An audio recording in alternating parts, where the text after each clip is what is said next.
如果佢哋發到嚟嗰隻我就呢樣就係咩嘢我邊個 program 做節目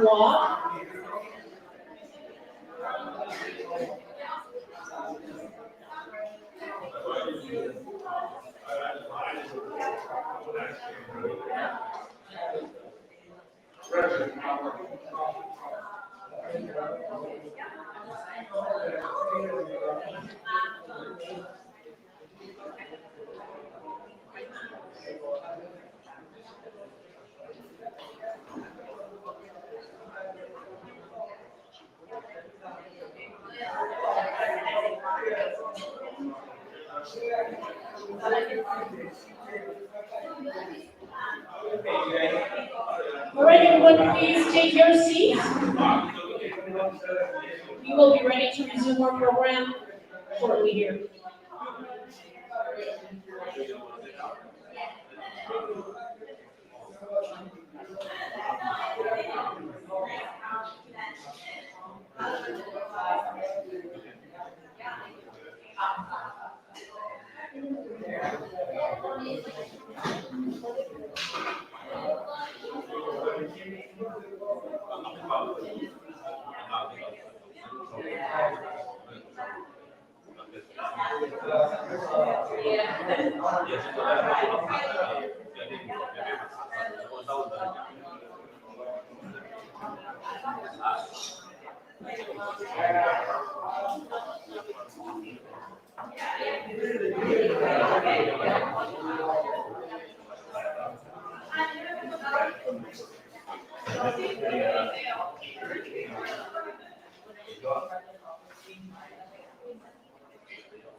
Okay, so chỉ tới đây là cái tục phục sự sáng theo nên nhớ là thọ như là phản phổ hay thì how untreated trauma can be hereditary.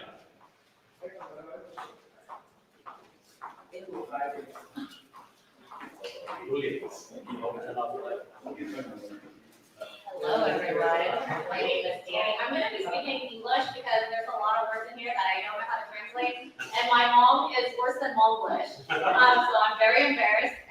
So the presentation is going to be in English, but if you ask a question later, I do understand Hmong, so it's not completely lost. Yeah, thank you. So hereditary trauma, I don't even know how to say that in Hmong too, so, and the impacts of generations. I think, being Hmong is so unique. We have a deep, rich history that has been unwritten for so many years. So how do we keep records of this, and how do you know, what is going on with our genes? So I'm very excited. Thank you so much for having me here.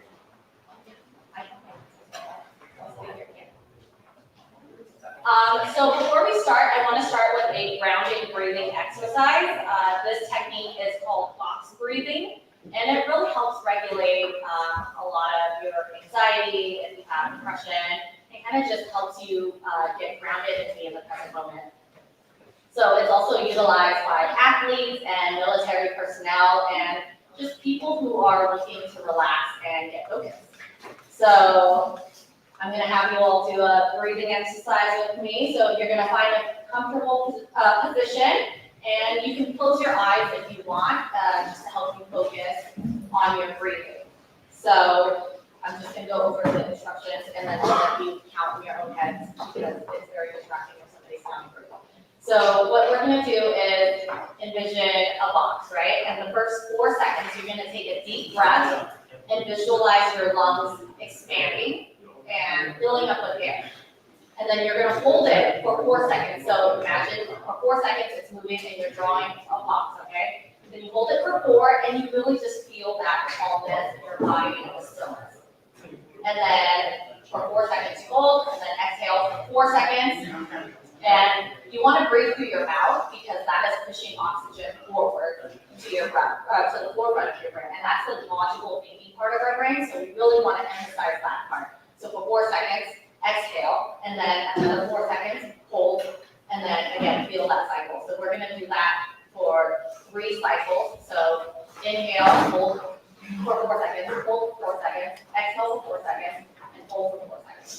we're gonna do that 3 times. And I'll let you do your breathing.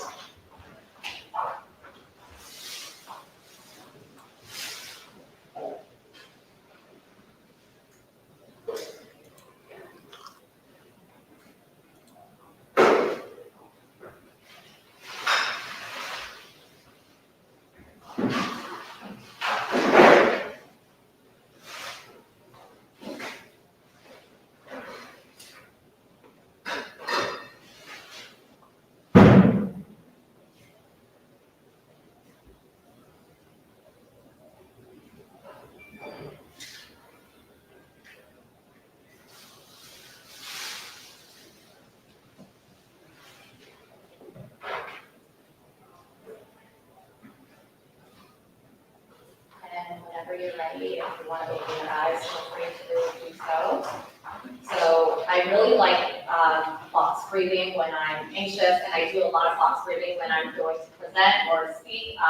It's an irrational fear of public speaking for many people, and so it really helps regulate the nerves. And it's also a good regulator for high blood pressure, which is very common in the Hmong community.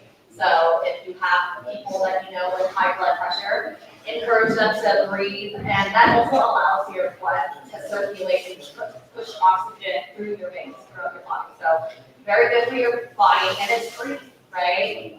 So thank you all for joining me on that exercise. And a little introduction about me. Hmong American. I was born in Merced, California. My family decided to move here to Minnesota 2020 during the pandemic, and it has been amazing. I have 6 siblings, so I am the 4th, 3 boys, 3 girls, and we grew up in a very shaman household. My parents, my grandparents, we all did the shaman rituals. I remember my parents taught me how to hold the chicken, kill it, and clean it and everything. So I don't look like I know how to gut a chicken, but I promise I do. And my mom is always asking me to help her. So definitely grew up in that type of household, washing dishes, doing chores. And so that's my belief. But then I also lived around white neighbors who brought us to church events during Christmas, Thanksgiving, Easter, and so we were also introduced to Christianity.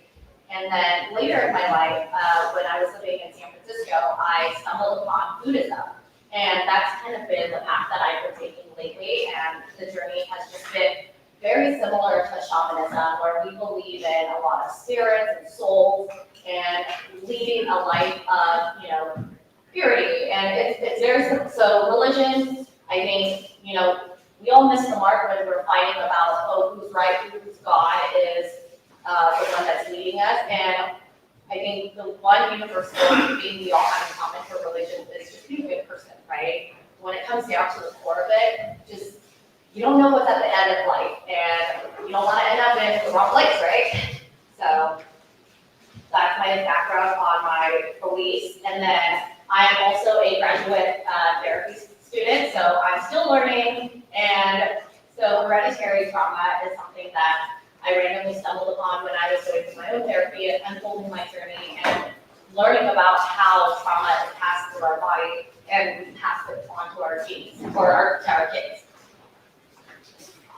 So today, I want to talk about trauma and the body, and you can't really talk about trauma without talking about the body, because there is scientific facts and research that shows that your body carries trauma and you pass it down. So when we talk about trauma, we're talking about a very powerful emotion or a physical experience that leaves a very lasting impression on people. So the mind and body are closely connected, and that means that what affects one affects the other. And a lot of times, we don't think that, okay, a physical injury is going to cause a mental impression on us. But if you think about it, let's say somebody cuts their leg, right? You can, if you think about that cut, you can still feel that pain, even though that cut is no longer there. So it's closely interconnected, even though we don't really see that all the time. So these are just, examples of physical symptoms of untreated trauma. Chronic pain. I don't know about you, but my dad constantly complains about pain everywhere throughout his body. Every day he's in pain somewhere. And, that's caused by stiffness in the neck, your back, and that's also sometimes trauma, as we uncover more, trauma that has been unresolved. And then digestive issues. I know plenty of other Hmong folks who have stomach ulcers, and it's not just because you eat spicy food, right? It's because of other things that manifested throughout your life, such as untreated anxiety, depression, bipolar disorder, schizophrenia, and it leads to all these other physical ailments. There's also cardiovascular problems, so with the heart, high blood pressure, again, that's something where our body is not balanced, right? And so we have to regulate it somehow. And then weakened immune system. So also, when you're not mentally well, in Hmong shaman culture, we believe that your soul is lost, right? If you're having, if you're sick or weak, and in therapy, it's basically your body is carrying some kind of mental or emotional fatigue. So understanding the mind-body connection helps us see that healing is not just about one aspect of ourselves, but about treating the whole person, so their mind and body together. In therapy, this is called a somatic experience, so feeling your body and connecting it with your thoughts. So what is the mind-body connection? This is the way our thoughts, our feelings, our emotions can influence our physical health, and vice versa. For example, when you're nervous or stressed, you might notice that your heart beats faster or your muscles tense up. And this is your mind and body interacting. So, you could think of a time when you were nervous, right? What was happening? You're probably sweating and you feel heat throughout your body, right? And you're shaky, your body, and it's very hard to control. So trauma can disrupt the natural balance between the mind and body. When someone experiences trauma, it can trigger strong emotions like fear, anger, or sadness. And these emotions just don't stay in the mind, they affect the body as well. The impacts of trauma can be both physical and emotional. So examples of physical impact, like I said earlier, is muscle tension, so causing stiff neck, shoulders, and back, digestive issues, leading to stomach aches, irritable bowel syndrome, and then heart problems, immune system again. And then the emotional impact, that can lead to anxiety, depression, schizophrenia, and all of these are it's symptoms that are caused by something deeper, right? And I think escaping as refugees from Laos, Thailand, and during the Vietnam War, a lot of our parents and grandparents and family life, they never talked about this. My parents still have a hard time talking about escaping war and becoming refugees, and coming here. And so it's still very hard, and when they do begin to talk about it, they either get very triggered, they shut down, or they get very sad, and that's literally your body reacting to a memory that happened so long ago. So you can kind of see the mind-body connection there. The legacy of trauma in the Hmong community. We were, in war and conflict. All of us understand and remember the history of what the Hmong have. We've only been in the U.S. for about 50 years, so the history is still very close to us. And many Hmong people have this shared history of trauma because they played a crucial role during the Civil War in Laos and assisting the U.S. military during the Vietnam War. So after the war, many Hmong were targeted by the new communist government in Laos, which led to persecution, displacement, and refugee status.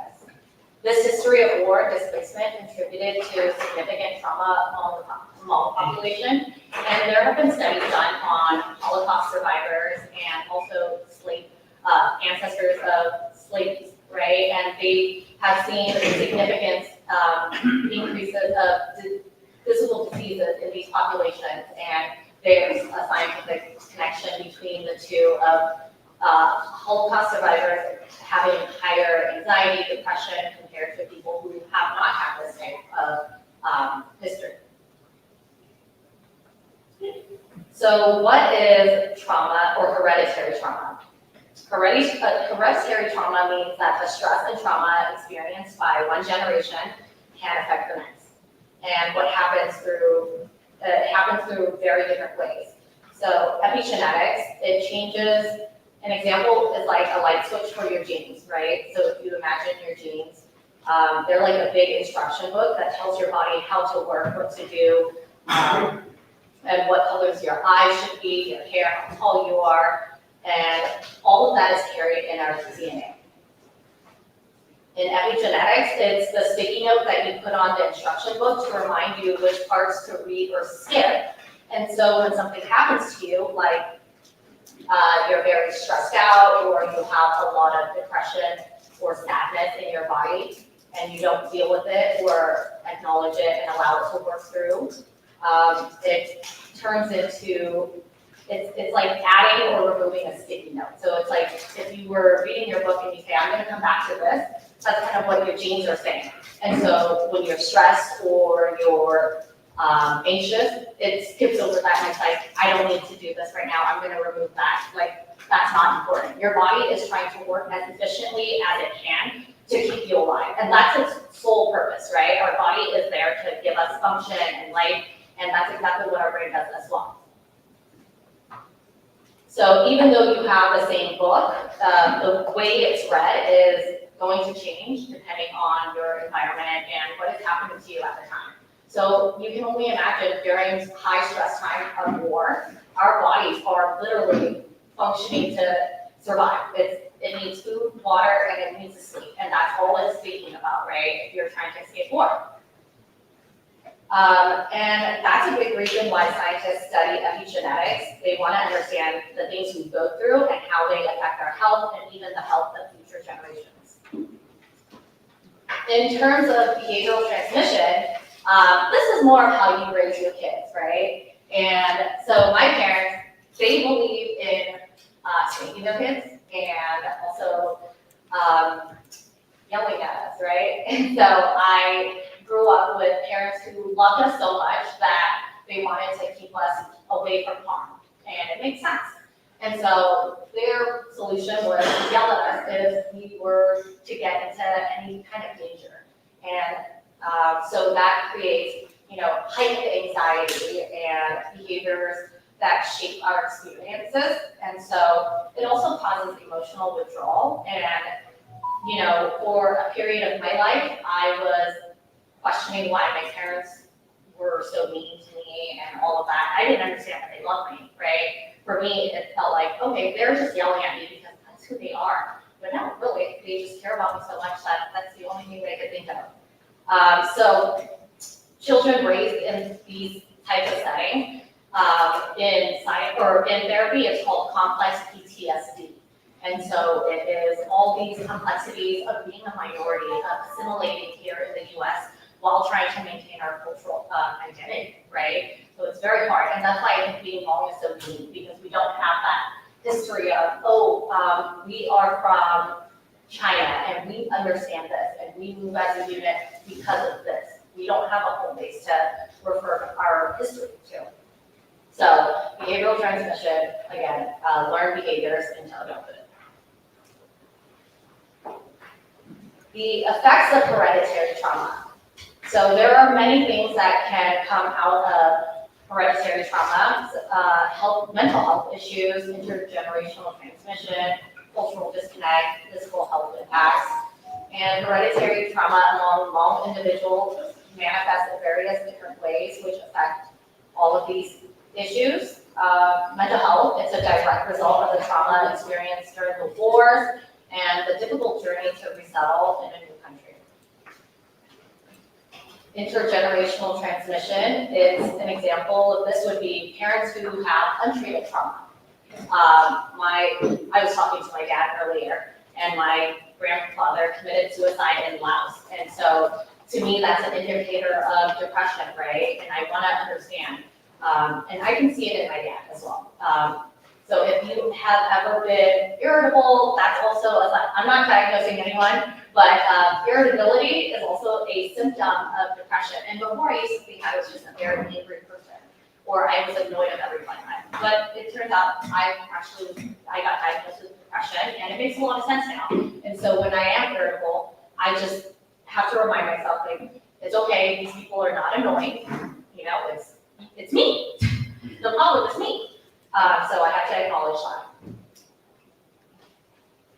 And then cultural disconnect, right? That is displacement, which contributes to the ongoing stress and trauma experienced by subsequent or generations that come after as they navigate between their traditional Hmong culture and the demands of the new home country.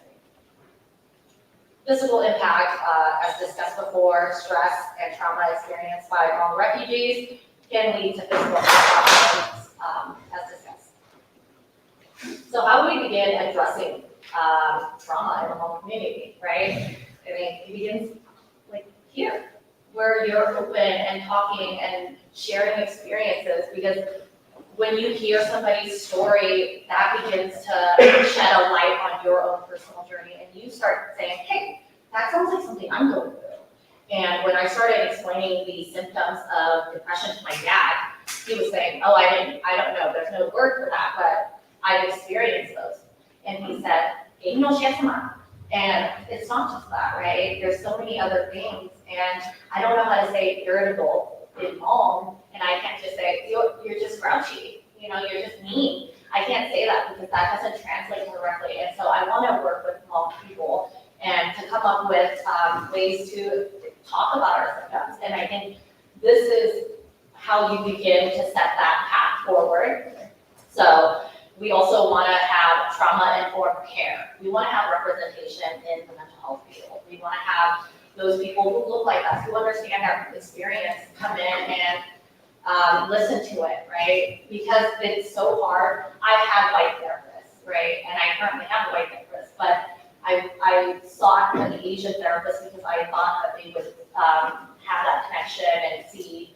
I wouldn't have to explain it as much. And for Hmong people, when I spoke to a few students, they were in high school, you know, they said, we would love to see a therapist, but we're afraid that they would report our experiences, and we're minors, and you know, you do as a therapist for minors, you do have to report that there's abuse, right? And so that can be scary.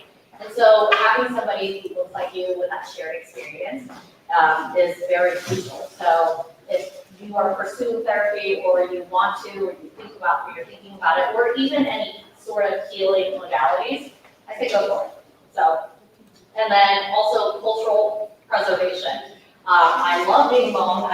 Even though my Hmong is not the best, I am so, I guess I would say patriotic of being Hmong. Everywhere I go, I love telling people who Hmong people are. I love educating them about our history, and it's so unique because people, if you go outside of Minnesota, people always ask, what is Hmong? What are you, like Mongolian? And then it turns into this whole conversation, and they get to know not just you, but your people, and they have a better understanding. And I think that's where the cultural competence comes in. And a little bit of personal history. So I got to go visit Cat Village in Sattva, and it is beautiful. I highly recommend if you have the opportunity ever. I've never been to Laos when I was born in the US, so going here felt like I was able to be taken back into time and see how Hmong people live, right? And they still do their rice paddies, and my friends, they're Vietnamese, so they took me here, I didn't even know. And they were like, that's so cool, like Hmong people, you guys are so proud of your cultural heritage that you keep, you know, so many aspects of it. And Hmong people, they're so advanced. They have Wi-Fi throughout the city for free. I was so surprised. I was like, you guys live in these kinds of homes, but you have Wi-Fi. And everyone's on their phone. So it's so interesting. And these little girls, they're so cute. They are, I think they're gonna grow up. If they have the opportunity, they could be the best businesswomen in the world, because as soon as you hand them some kind of money, all of them come. And they're so cute that you can't deny it. I'm just like, okay, I have to get a photo then. And again, just more photos. And then strategies for healing. So given our historical context, there are several factors that could lead or influence Hmong individuals to seek help. And that is, some of these things could be, cultural stigma. A lot of, like I said, a lot of Hmong people come from different backgrounds where discussing mental health is kind of taboo. If you say, oh, I'm feeling, not the best, and people will tell you, oh, just feel better, like just do better. And how do you do that when you're in this state where all you can think about is, I don't have money for groceries, how am I gonna feed my kids, right? And that's Maslow, if you guys have heard or look into Maslow's hierarchy of needs, it's what do you need to feel safe, right? That's shelter, food, and security. And so when those things are not balanced in your life, that's all your mind can go into. And so that can spiral into depression, anxiety, and cause other sorts of illnesses to manifest, physical and mental. Language barriers. Again, language is so tough, especially at home. You can't, I don't personally know if there's a word for schizophrenia, bipolar, ADHD, or any of these mental health issues. So I don't even know how to begin to discuss this with my family. And I learned that I have ADHD. I got tested for it, and the doctor was like, "Yeah, you have it." And I was like, "Okay, what do my parents have it then?" Because it's genetics. And so, or both of them. So I can't even translate ADHD to my parents and let them know, like, maybe if you get tested, not that they would want to, but it would help make a lot of sense. It puts a lot of things into perspective. And for a long time, I thought I was just a big procrastinator. I thought I was just somebody who drops the ball a lot on everything. And it turns out I just needed to understand how my brain works so I can put systems in place to show up for myself and be better. So language barriers, if you are a Hmong expert, I would love to chat with you to learn more about how we can discuss mental health and have the general population understand this more. So it becomes more normal conversations in the home. Despite these challenges, there are efforts to increase representation and cultural competence in mental health services for Hmong communities. So again, advocating for mental health services and healing, right? I said Buddhism is a big part of my life, and that is also something that's healing. And I've learned that through non-Hmong teachers. So we want to break this cycle of trauma and its impact on the body and mind. So understanding the mind-body connection is the first step to breaking these cycles. So when you're feeling nervous or anxious, again, maybe try that box breathing, right? Just to help relax. And it doesn't take long. You don't have to sit there for 30 minutes. You don't have to let your mind just blank out, because if you have a blank mind, that means you're pretty much dead. Your brain is literally set to have thoughts. That's what it does. And so some of these things, therapy, mindfulness, and meditation. Again, that's not sitting there and thinking home. It's more about being fully present in the moment and feeling your body sensation. So get back to that, how your body felt when you were stopped breathing, right? That stillness. And then how does it feel when you're breathing in all that oxygen? How does it feel when you're breathing it out? And then a healthy lifestyle. That's not just eating well, right? But that's exercising. And exercising can look different for everybody. We all have different bodies that have different needs. So going out for 30 minutes minimum of movement is very healthy for your body. And you want to be able to keep that up, because who wants to be aching when they're 60, right? And you can't play with your grandkids. My parents constantly talk about that.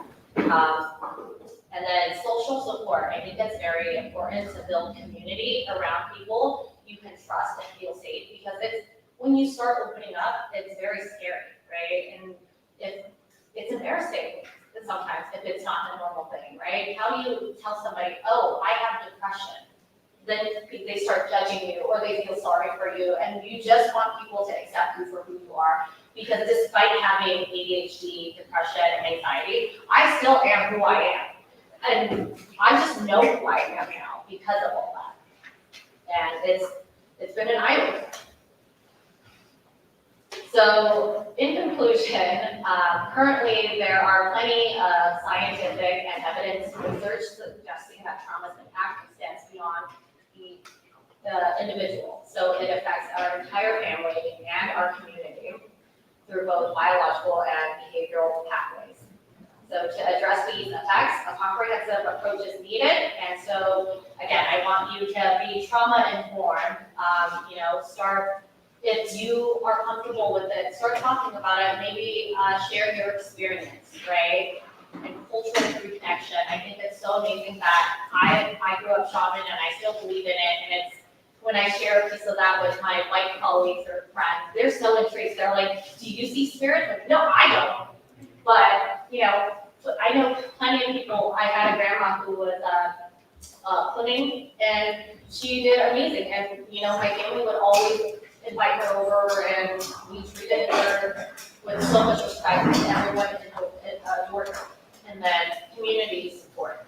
Again, just tapping into that community aspect of, hey, we're all Hmong, so we have that in common. And I think the Hmong are so unique because we love each other so much. In the grand scheme of things, right? We have so much love for each other, and when something happens to our community, I think it impacts all of us because we still have that collective mindset. And that's it.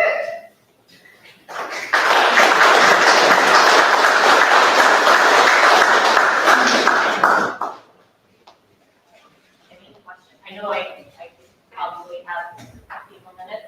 Okay. Any questions? And I understand Hmong. I'm embarrassed to speak in Hmong because it's not amazing. So.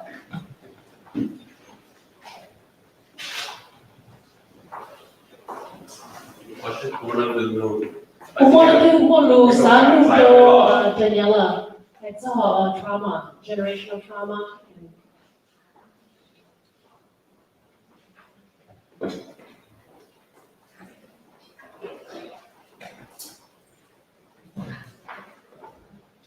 I really appreciate your presentation on generational trauma, because I believe it is something that's very notable in the community, right? As refugees, as immigrants, a lot of these horrific events transmit into trauma, essentially, and trauma looks different. It can present differently, especially across cultures. What are your thoughts about that? Yeah, I thank you so much. And I definitely think, trauma manifests in many ways, and it shows up in many different ways, right? If you think about cancer, right? Not everyone has the same symptoms of cancer. Some have hair loss because of chemotherapy. Some don't even need chemotherapy, right? So it looks different. And when someone shares their experience, it may not sound the same, but it carries the same weight in the body. So anxiety, depression, it all looks different on a person. And like earlier, when we're talking about feng shui, we have to think about the individual because you're not just treating the disease itself, you're treating the person, right? And we have to remember that we want to treat the person, not on because they have depression or they have signs of, bipolar. It's not who they are. It's just a part of that. And understanding that is beginning to treat the person holistically.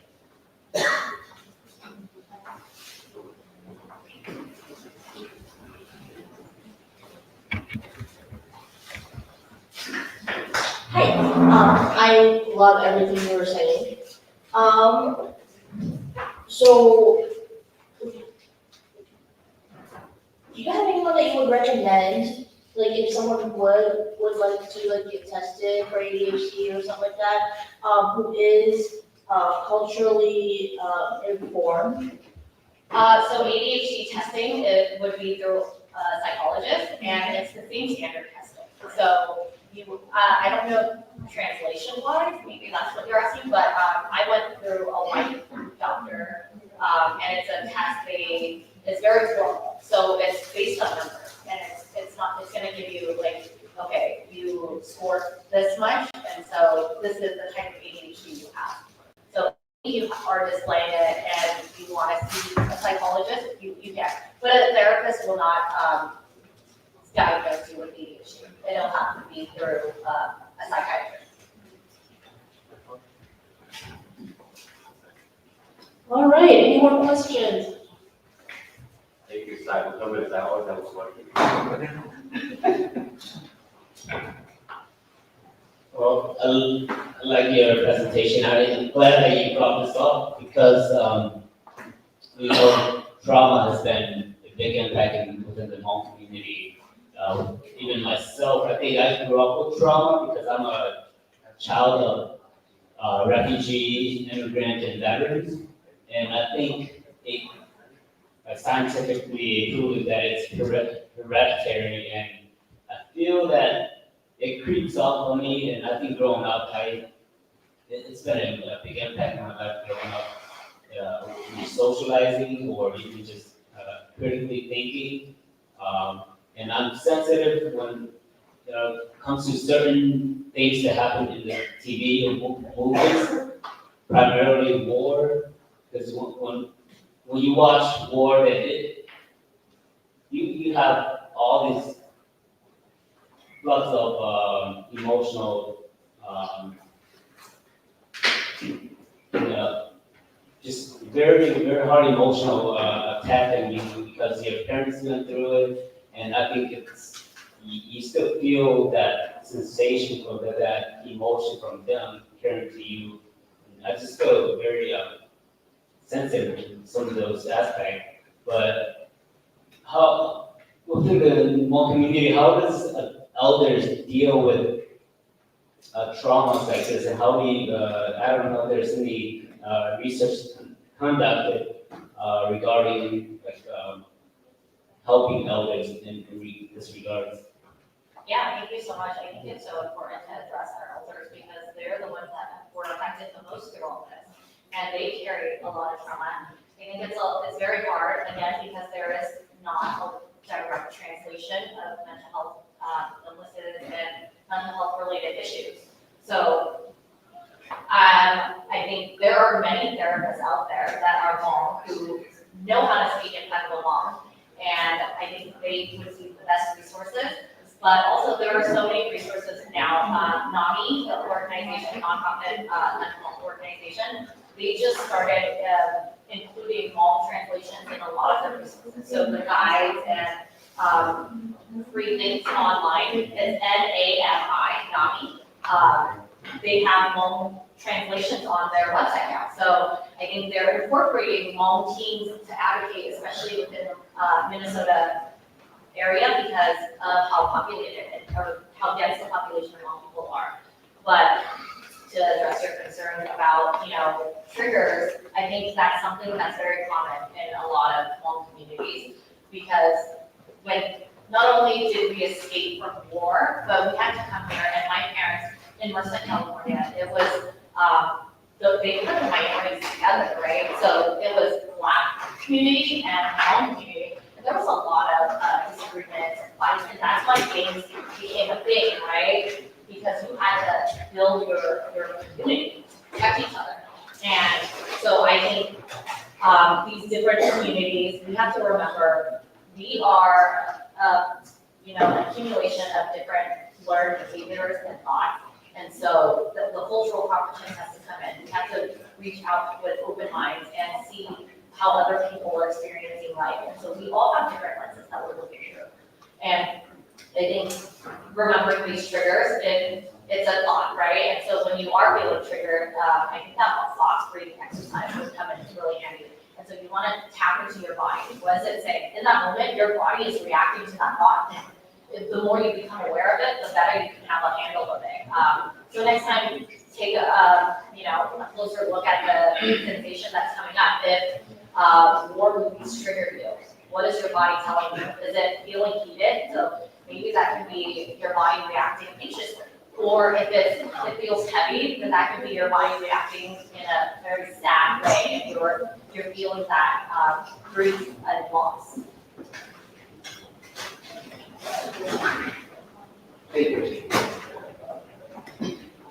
Yeah, so I really appreciate your healing strategies.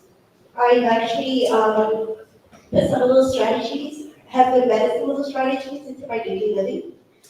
But my question to you is, how long is the healing process, right? And how do you know when you're healed? So I guess it's a really two-part question. It's how do you know when you've healed and what happens after healing? Thank you for asking that. I think it's so important, right? Because healing is a journey, it's not a destination. There's not one day you're gonna wake up and everything is sunshine, everything is rainbows. I think we're always bombarded by just life. When something happens, we react as humans, and that's just our brain reacting to the situation and circumstances around us. I think we have come a long way with modern technology, and again, our brain is a mechanism used to protect us, and so there is no concrete answer when you're healed. I think that's a very personal experience, and so it depends on the person. For me, when I started therapy and started meditating, I meditated in 2019, and the first year, I thought it was focused. Nothing was happening. Nothing was changing. I was still, my mind was still as loud as ever. There was so much chatter, and I just kept going. I just kept showing up for myself. I didn't know what healing looks like, right? And healing or being healed looks different. And so after therapy and working with meditation teachers and coaches, healing for me was like showing up for myself, staying committed to what I say I'm committed to, and being consistent. And so a lot of that was being able to understand how my mind works, and saying, this is what I have, this is who I am, and understanding your pieces. So for me, again, depression, anxiety, ADHD, how do I incorporate those things and understand it into my life so I can have a better rest? And before I used to be so disorganized, I probably would have been, this was last year, I probably would have just not showed up because of how unorganized I was. And now, because I've been showing up for myself, staying consistent, and understanding, that's the core part of it. So the educational part, being aware is really the first step to saying, okay, this is my baseline, and I'm gonna start from here. And then just committing to that healing journey, because again, it's not a destination. You're gonna be uncovering different things throughout your life as you move on through different chapters, right? If you're staying stagnant, that's also something that you're gonna mentally have to fight. Did I answer your question? I know it's. I've been really struggling with healing, right? And for me, I don't know about everyone else, but healing is a process of healing, right? That's the process, it's a returning process. And from what I understand of the body, it's a natural process. It's something that it kicks in and do it yourself. But when I think about trauma is an experience that can be horrifying, devastating. And in the mind, it's like what happens is like a body part has suffered or cut up. There's no healing to that if the body part doesn't grow back, right? So I think that's been my struggle is that how do you come to understanding that that part no longer exists, and then how do you move on with living without that part? Does that make sense?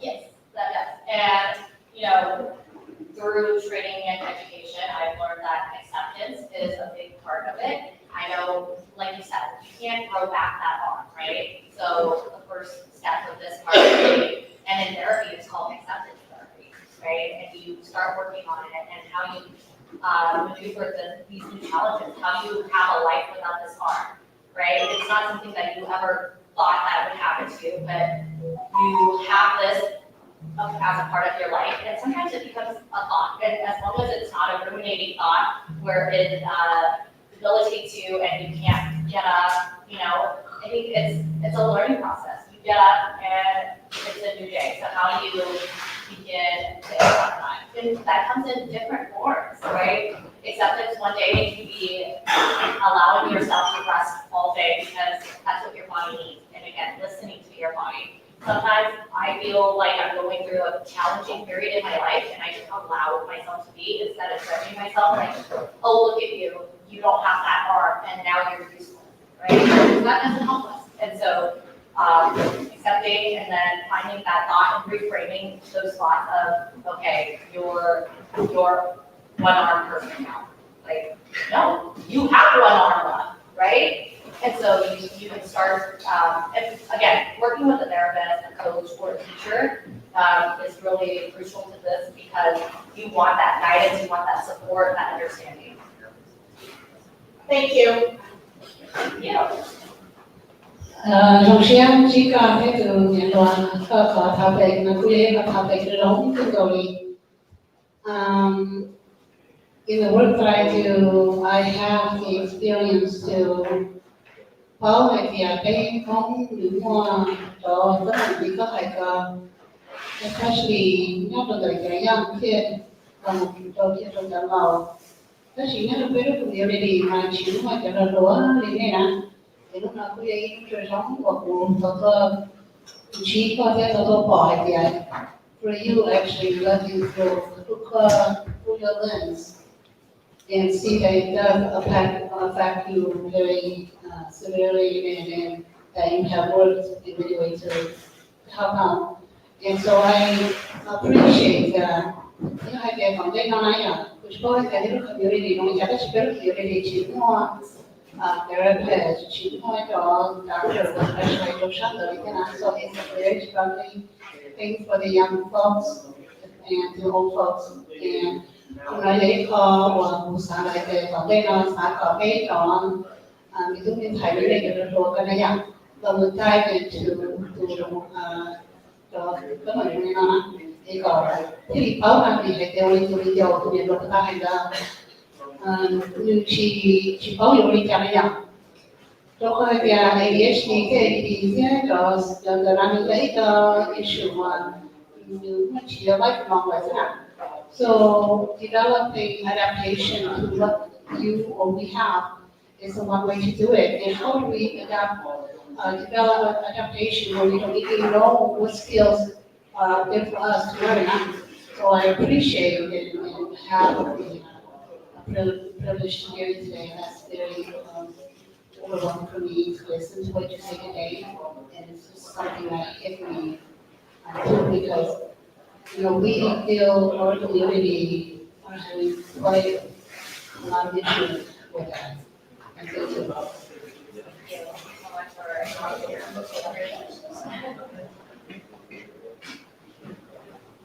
All right, any more questions for Daniela?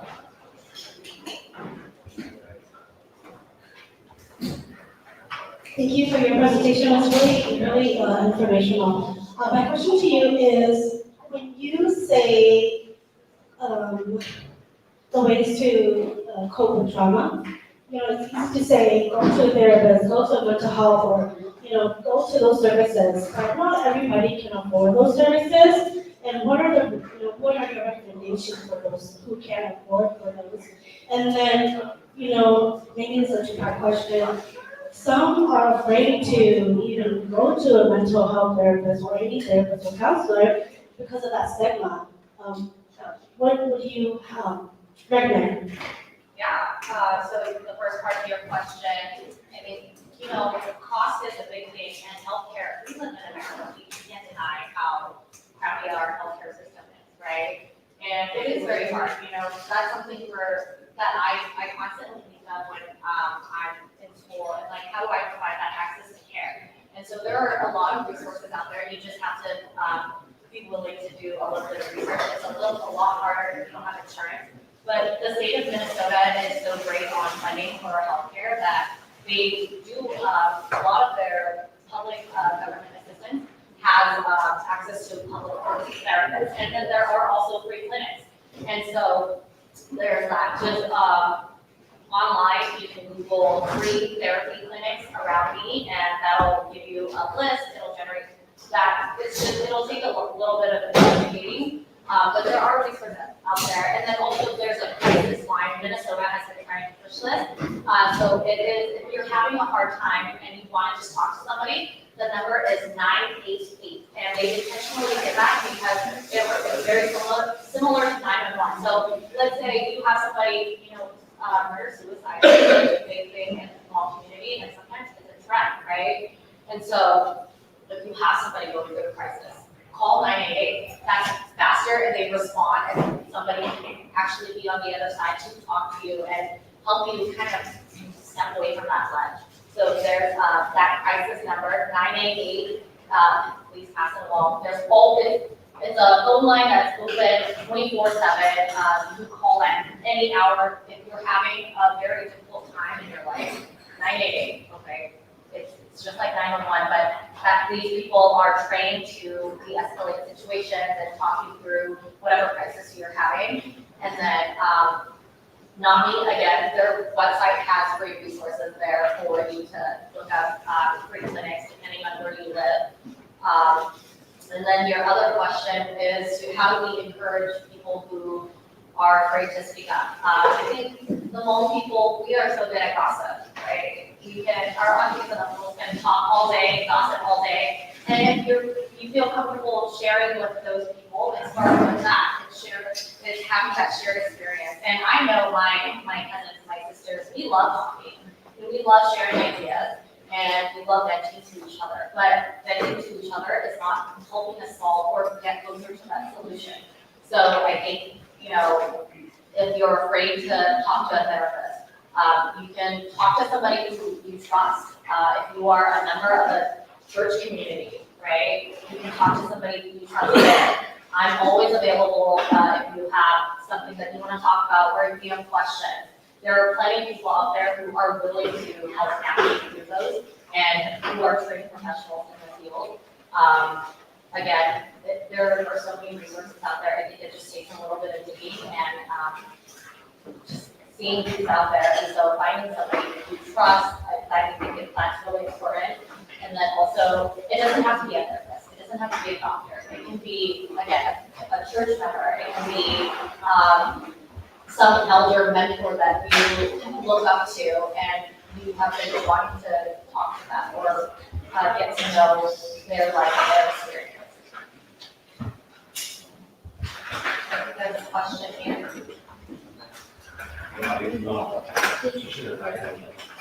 Okay, thank you so much, Danielle. We are at time, and if anyone has a question, we would like to encourage you to connect directly with Daniela.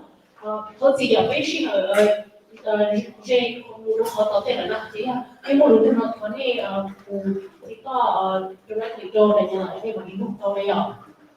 So big round of applause for me.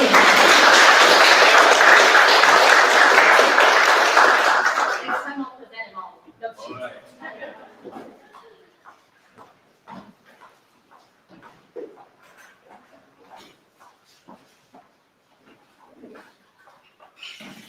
Okay, do you know what you're saying? So it's Shaman journey. Okay, so接住啊，要講翻到嚟咧，就學咗個係路嚟啊。Mungkin yang saya bahas lagi yang bukan cara mungkin juga memang kita boleh sini kan, waktu ini kita boleh coba. Okay. The reason I use Zheju because when I start having Facebook account, there's a guy in California back in 90s, mid-90s, took a lot of foreigners to Laos. So my name was on the blacklist. So I had to start using Zheju so people would not use me with the guy that took the American European pass going to Laos during the conflict or after the conflict. So that's actually this differentiate myself. But anyway, I only have 5 minutes to talk. Just kidding. I'm going to give you a short. How many of you are shaman in here? How many of you think that you will become shaman someday? What do you want? Okay, my story is on my YouTube channel, Tomorrow Hmong. It will give you the whole story, how I start. Okay, so I'm not gonna be able to give everything in details today. I'm gonna just say in 5 minutes. I'm gonna let you portion me because I come across to so many shaman during my journey. How I became a shaman? First, 2006, I had a shaman came to my house. She said, "You are gifted." I said, "Nah, I'm a businessman. I did business all my life, and being a shaman was the last thing that I want to be one." Because in 2004, I was conducting a business training for a Thai sounder, musician.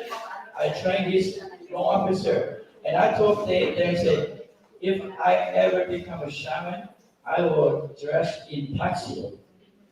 So never say never, okay? So there you go. That was 2006, 2004, 2006. A shaman told me that I'll be a shaman. I said, yeah. So 2008, my cousin, we drove from Appleton back home, and we were talking in live, and she said, "Hey brother, I noticed that you don't have any money with you." I said, "How do you know I don't have money? How do you know that I was broke?" That's the question. And she said, "Well, because I can feel your energy."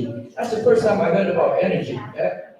I said, "What? I mean, you can just stand next to me and you know how broke I am?" She said, "Yes, I do." At that time, I only have $100 in my pocket. Matter of fact, I just met her over weekend too. And I don't want to read me too. And the third person that tell me that I need to take my journey because 2011 I was start playing with tarot card reading hands, Shaman. So I was in my office trying to do free service.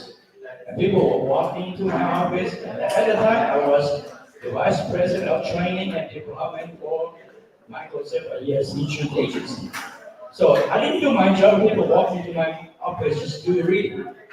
And then my CEO, which is Nelly, you can get to talk to her tomorrow.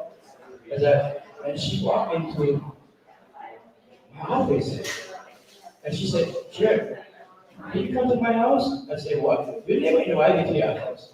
I know her in your house." And she said, "You got to come to my house." I said, "What is the reason? I am your VP, I am your coach. Why should I come to your house?" And she said, "They say you cannot do reading here." I said, "What?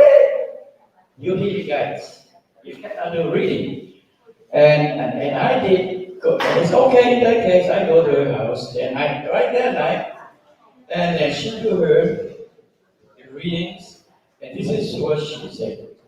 "Your third one telling you that the reason you are broke, poor, you have everything in patient, you look and talk like you're a millionaire, but you're not a millionaire. And because you do not accept your journey, that's why you are still broke." I said, "Yeah, that's easy, right? If I want to become a millionaire, I become a shaman, right?" That's the message given to me. I said, "Okay, I take the journey." So I took the journey and I accepted, initiated, and she said, "You gotta meet somebody." I said, "Who?" And that's how she took me to go meet Master David. I said, "The police officer, a shot?" So that's my journey there. So in 5 minutes, I usually, in my family, my father, my mom is gifted, my father is shaman, my grandfather is shaman, my grandma from Thailand is a shaman. So you can tell that I'm from a long line of shaman practice. But I never thought I would be one. I was taught that it was my other three brothers were not going to become one. So never say never, okay? So I give you two situations when she talked about traumatic situation, and this is not about traumatic, but when I took my journey back in 2012, just shortly a few months afterward, my grandson, he was about almost 1 year old, and my son took my grandson to St. Croix State Park. He was good boy, and he went and he cried all night, every night for almost the whole month. I had to sing her to sleep, him to sleep. I sing her to sleep, I put him to sleep, and he cried again. And then my wife said, "You are a shaman, you're supposed to do something. Why don't you do some checking?" And I checked, I did not see usually, but I can feel like his soul will stay at the same State Park. And I told him, say, "Travis, this is your grandpa. Don't play around here. I'm coming to get you." I didn't see him. I was just talking to myself. Okay? I didn't hear, I didn't see the vision. But it gave me a sense that I better tell you to come home. I said, "Travis, come home." After that night, until now, he cried no more. If you see the Hmong cultural performance, paint performance, he is one of those students that love playing at home. If he can take his paint to school, he will take it to school. Okay? Now the second that I helped is just this past Sunday. My granddaughter Haley, she's 13. No. And we do early Mother's Day day, so they call me and my wife, go to their house, and walk in there. My granddaughter, she's still well, but she had all the white spots all over her. The white spot at the end. I look at that, and then my daughter-in-law said, "Yeah, can you do some healings to Haley? Because something, she had those white spots. That's dead serious." I look at that and say, "Okay, I'll do something."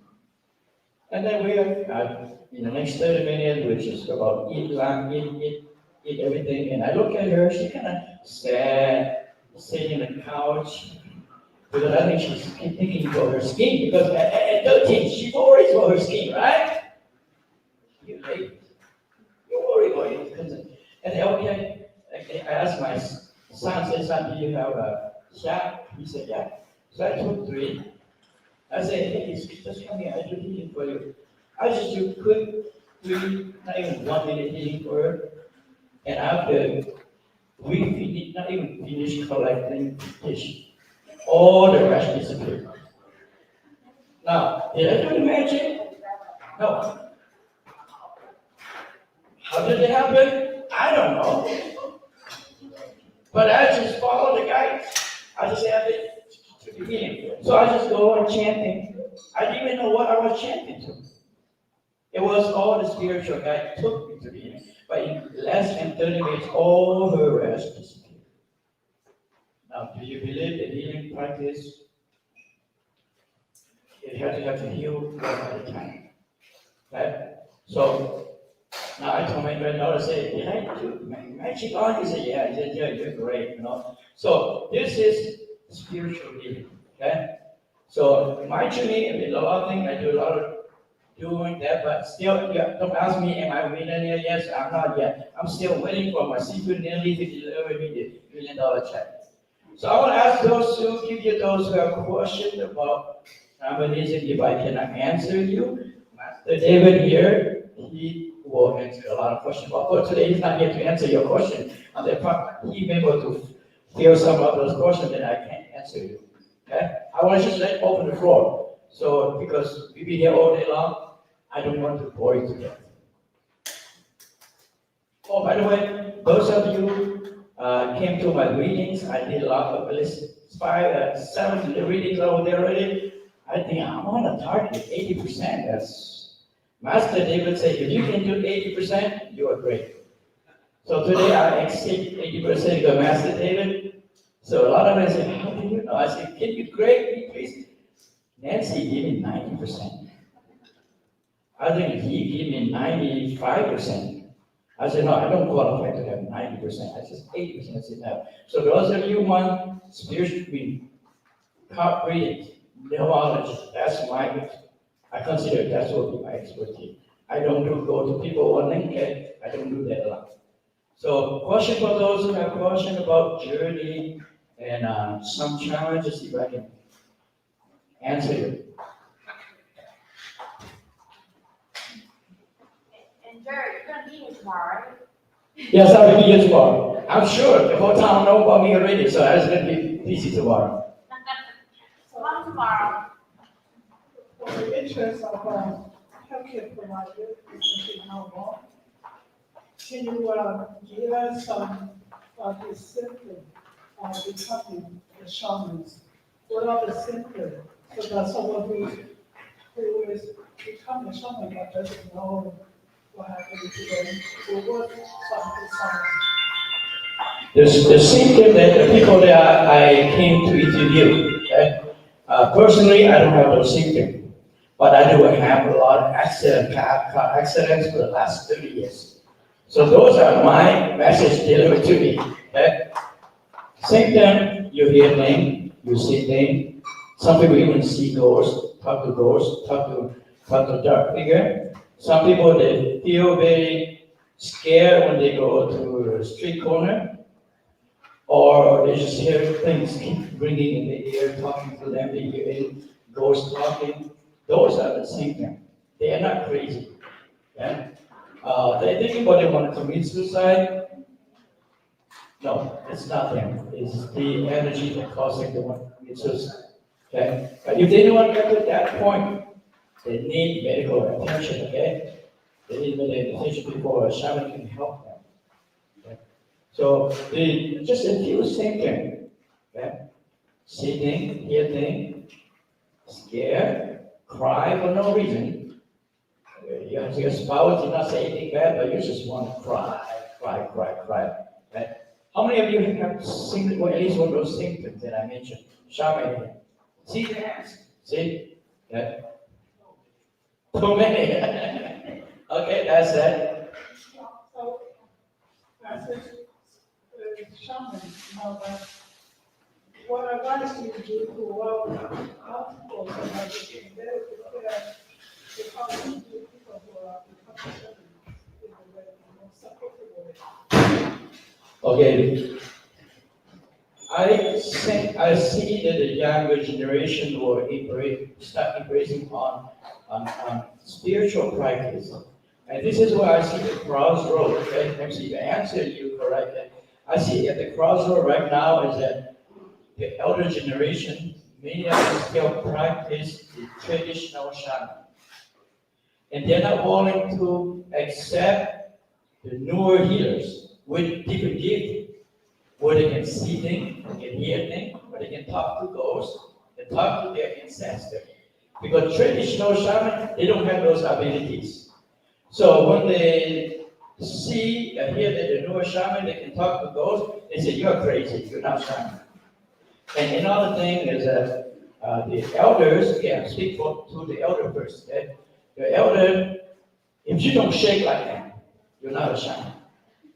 When you have your ear ringer, you don't shake. No, I don't shake. Yeah, Master David, I'm one of his disciples. Okay?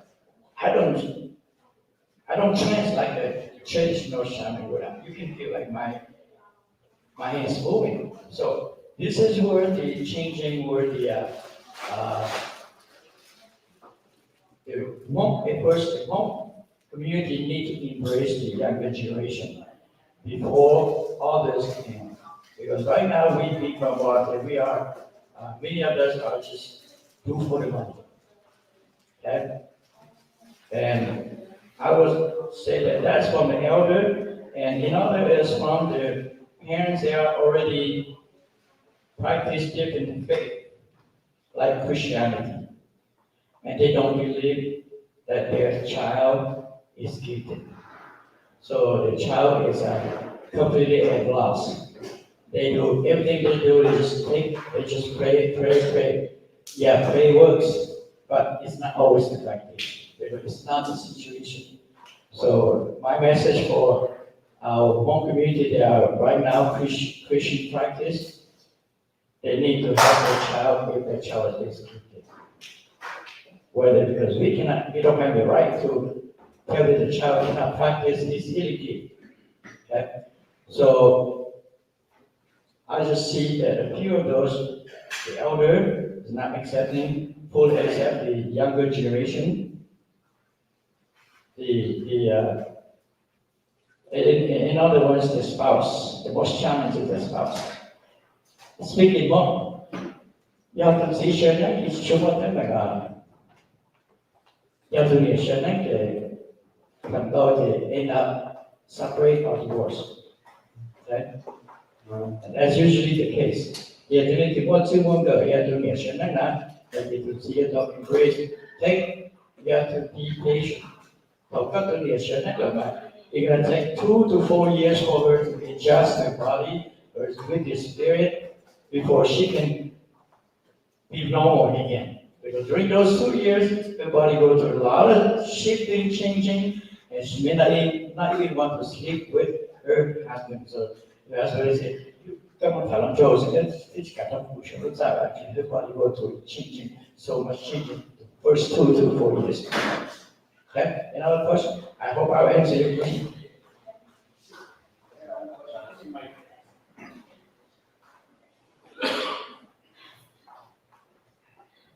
Go ahead, Mark. Okay. Do vì cho khuôn ấy người sai cho tin mình cho nhẹ cho lùa cho mong mò bây giờ thì cho tin mình mong tới mình lo cho tin mình chỉ muốn cờ sự. The answer is, I don't have the answer. Okay, I wish I'm Shiki, I wish I'm the supreme creator can answer you that. But my book, cũng có thể bị cả số là tôi cho luôn là đâu này cái này có thể bị cả những sự khó và ăn không này. Cũng có thì giờ bị cho sở nên sở dạy là thế cứ chỉ tao thế chỉ muốn nhé. Cũng không bị mà chỉ tỷ cái họ này cứ chỉ muốn nhé. You don't have plans. You rely so much on the shaman practice to get rich. You're not working on your part. Okay? Don't give the excuse to the shaman. They say, I'm still holding for my $1 million check. I'm still working on it. Yes, I was broke. I was not poor. Okay? So, they have to work. You have to work, but she may have job, shaman, but giờ phải có mó lại thì có những có chuyện đó cho nhà mà phải mó nhà thì cái bà mà cái cho nên sẽ ôi nói cái tôi sẽ cái một lòng cái chân bây giờ cái đó mó trở nên thì là ý tưởng nên she knows she can teach others. Okay? If she went through, she can teach others. In a way, my answer to you is from my answer only, but not the answer from out there. Okay? I cannot speak for Shiki, I cannot speak for God because I know that you want the answer, but I cannot give the answer. Is that being poor and being in this situation, you gain the experience to share with others how to struggle through your journey. Versus you give link to Donald Trump, Bill Gates, you think they know really how to do these things? So that is just changing, teach you, giving you. Okay? If you come to this reading, some of you, I do numerology reading from 1 to 9, some born to be very rich, some are born to be healer. But those who want to be healer, they will make okay money. Turns out they're not going to hit the jackpot. You try to buy jackpot? No life.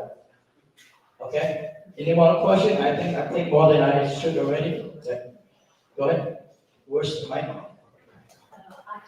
just told you about. Is it okay? I'm really normal. I'm from China. I'm from Shanghai. In China. I'm a writer and social. For the shaman, Shaman culture, I was studied by, before maybe 6, 7 years ago. I'm very glad to hear about the non-skill people's cultural heritage. And in China, only certain areas still have a little bit. And in my generation, we have spent a lot of trauma in the cultural revolution with all the governments, all, banning all the shaman culture, all religion, all something like that. They don't have a kind of sense what it goes. When I study, I'm so surprised is that all the national of the world, not many people can handle that right now. And in China, only Manchuria, maybe very lost people, and some of the Mongolia have that kind of skill. And then I was thinking that's very high level age. My only one question, from my understanding, if the shaman master do some service or events or anything you call, and how did you recover your age by yourself? Maybe I'm just dumb question. Can you repeat the question again? How do you recover your energy? For me, and you be shaman masters go service with some families, some illness, some situation, people who can't enter. And I believe, for my philosophy, that believe they all have a kind of different energy without the different with other ordinary people. Then you spend more service, some change, whatever you call, how you recover your own to next, or how you service. I give you two answers based on what I know. For those energy practitioners, okay, energy practitioners, I believe they do a lot of meditation to recover the energy, because every time they do energy healing over there, they extract negative energy they go to themselves. So they cannot just throw out in the air. They're gonna have some negative energy go with them.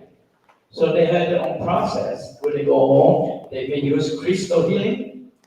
They use another healing, the water healing, the holy water to bless themselves. So the energy healing, they usually do that. But just a general shaman, we're fine. We're fine. The only thing we're not fine is that we are not fully a shaman, and we will do a certain practice that we're not supposed to do. Without our seafood, our master there, that we might get something wrong, so the energy might follow us home. So we have to be able to cleanse that energy.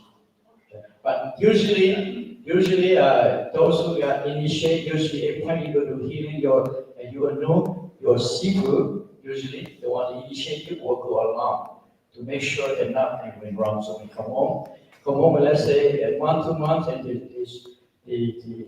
newer shaman feel like she lost energy, lost a lot of things, and now her seafood will go back, cleanse her again, and him again, to make sure that her altar, his altar, purified. So it's going to go back to the teacher, the seafood. Okay. All right. Very interesting. If you're not Sydney or Sydney other than Master David. Master David can read me like a book, but I go over there, so you come in there to the podium. So thank you. And you have more questions, just come over there. I can give you answer privately. All right. Okay, since we're running a little behind, today Monday, Hmong Cultural Healing Certification by Master Shaman David Yang. And then continuing, will be a performance by Shashi Yang. And then the closing will be by Jim Lee. All right, Sifu David Yang. 我被接草，我真的，CP 做了也，他这如果也那种些是有的老的当家，人老作为被让我说那爬些，被叫你那个就说我的做了那搞了被爬些，好了什么那叫我那个也那被不干， cái sĩ đi chỉ cho là một anh một đâu tới là cái cho một cái đó nọ chuyện thì đây cái khó mong cái là được món được cái nọ nhưngว่าหัวชิโลนี่ไปเขาบอกว่าที่จะนอนแต่นั้นนี่ก็อยากจะได้เป็นหลักจุดจะต้องสนใจเราเป็นหลักที่จะคิดเอาเนี่ยก็ในวันนั้นก็ยังหลักในตูเต้นเต้นเองนะตูในบุคคลเลยหรือว่าคอยชวนเราให้เราตูเป็นนะเดี๋ยวพอเจอในส่วนนี้นี่ดูอยู่ชุดที่สี่เราเปลี่ยนทุกโอเคNancy ก็ไม่ยอมนอน Nancy นะ she left for the day. She did Okay Cũng một lần nữa đấy, cái lúc họ những cái đấy gọi là những cái là cái giáo dục chuyên sâu nhiều để coi từ nên cái ví dụ cái từ qua hai điều có điều gì có chỉ cái đến cái gì có là cái mong yên chữต้องการcái đến cái gì đấy là có hiện tượng là họ giờ họ sẽ có thì cái chữ đến cái gì là giờ ba người sống thì cái gì là cái mong điều đến cái gì nó sự cái lòng anh có Ini dah Johanna si dia pun si nasi David, si pun David pada John ni thả nè. Dia lên thả kami ni nè, dia lepas dia mau masuk, lepas masuk. Dia tahu dia tadi dia tolong. Boleh ngồi này. Ini giờ tiếp tục tadi cakap ini orang nak ada besar orang memang ada thả nè. Okay, so then, thank you for inviting me to can become health facilitate. During this time, we talk about certification for spiritual healers or shamans. Okay, you probably will hear me use the term spiritual healers a lot more than shamans because I myself prefer to be called a spiritual healer. That's what I am. I deal with spiritual. Shamans, many shamans, they could learn the trade. Okay. But as spiritual healer, I believe that if you're a spiritual healer, if you're true spiritual healer, that gift is given to you. It's not something that you learn. Okay? So you cannot learn to do what I do. Okay? But there are not two shamans out there. Like fingerprint. You don't have two people with the same fingerprint. You don't have two shamans that will use the same chant. Okay?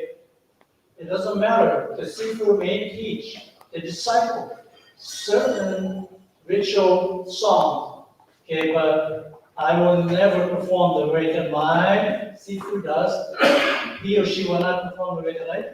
Okay. Okay, I'm just gonna talk a little bit before I turn over, and we will discuss what we discuss today does not represent all of the Hmong healers out there. I want you to understand that. This may be the first time ever, okay, that we are here to talk about a certification process. Okay, I've been a healer for 16 years. I've been practicing, and I see a lot happen in the community, happen with the medical professionals. And I just want to tell you that the work that we do is an alternative healing modality. Okay. We can really complement modern medicine, okay, because they don't deal. Let me give you one example. That I talked to this Hmong doctor, and he said, you know, I treat a lot of people, and one day this patient came, and I could see that this patient, there's nothing wrong with this person physically, but there is something wrong spiritually. So I suggest to my patient that all that she needs is a soul retreat. And I said, did you go do it? He said, yes. And how do you charge your patient? And you perform this. Because as a medical doctor, this is not something that you do. Go perform. Okay. And he said, I cannot charge my patient. I admit it. Okay. And I believe that what we are going to talk about today, talk about certification process. I did some research before coming here, okay, because I cannot come and talk to a group without doing a little research. And I researched far and near, go all the way back to Siberia, where supposedly the term shaman came from. Okay. There is not a institution okay, based on my research, that will certify a shaman. Okay, so that this is a certification process. And remember what I said, there is no two shamans that will perform similar healing rituals. Okay, just like fingerprints. Your fingerprint, mine will never match. Okay, my son, my daughter will never have the same fingerprints as I have. Okay, so today we are talking about a process that is fairly new. Okay, it's going to bring some very interesting challenges. Okay, I'm going to give you one example about Reiki chakra healing.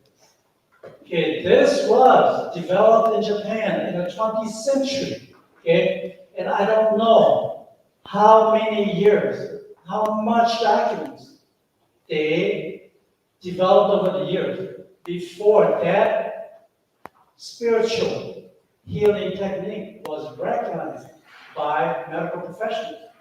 And I went a step further.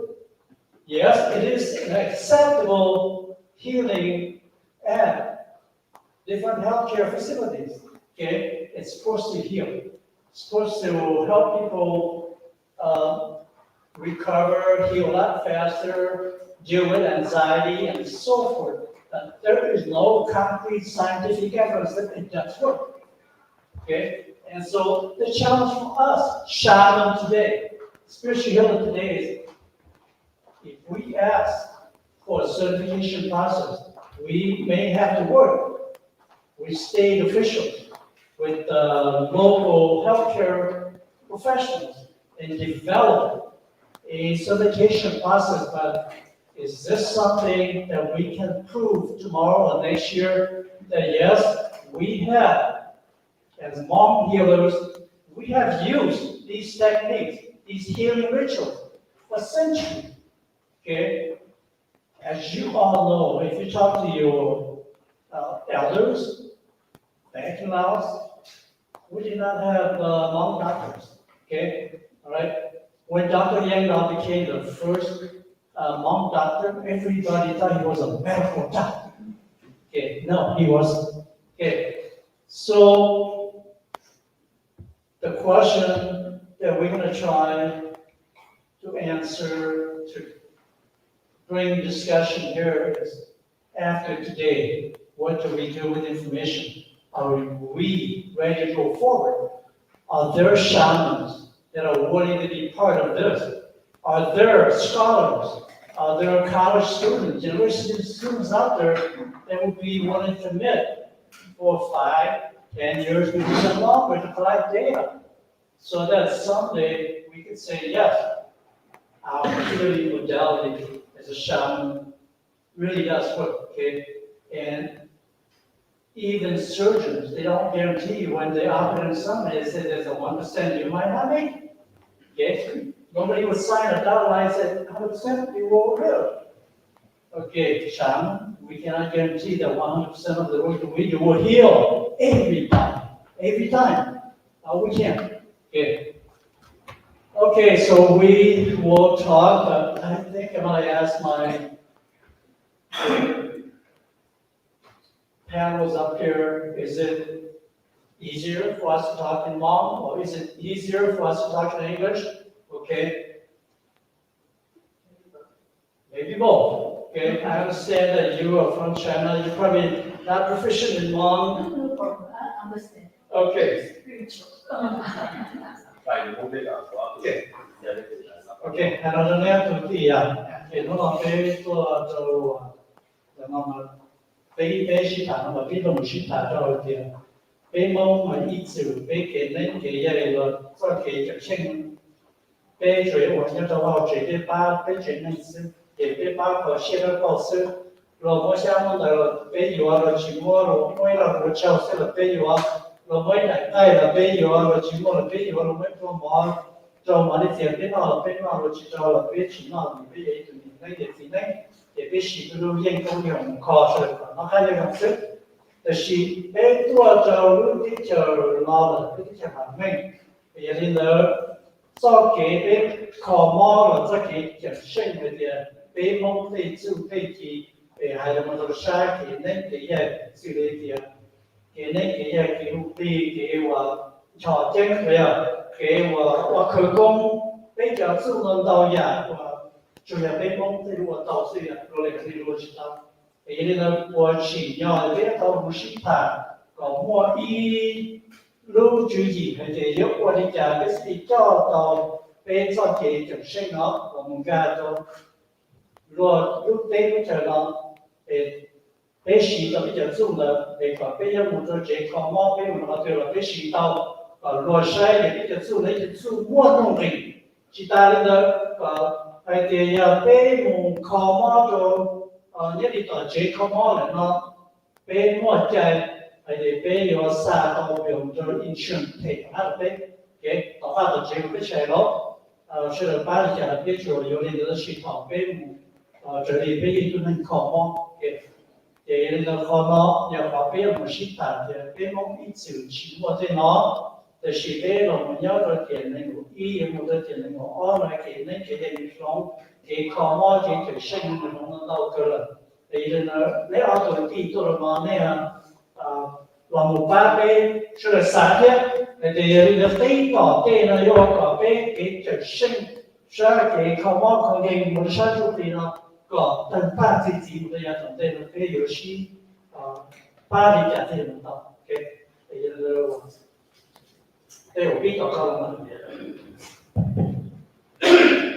OK，đối với hai các cái đoạn này, thì nó cái dạng là bị chẳng nhanh cái sự mà bên mong luôn này mong sẽ đạt cái này là mình cũng nhận như không có được không rộng vậy mong mà cái mong là nhanh dài là tên họ ngon mà giờ để có luôn anh nhà là đây là tên sử dụng để sử dụng trong thì hiện tại là có sử dụng giờ có cái đăng ký và tên họ sử dụng đây là để bây giờ giờ nó nghe trở đi thì vì sao so với Việt Nam nó có hai là thao là anh nhà cái là đào cái nào cái là đào và sẽ cái trở là lúc qua sẽ này mà bên trong này là không bên sao phí nhận bên sao quần anh bên sao cụ lì bên sao này mua tay cụ lì là cụ tao mua tổ cái cụ lì là cụ tao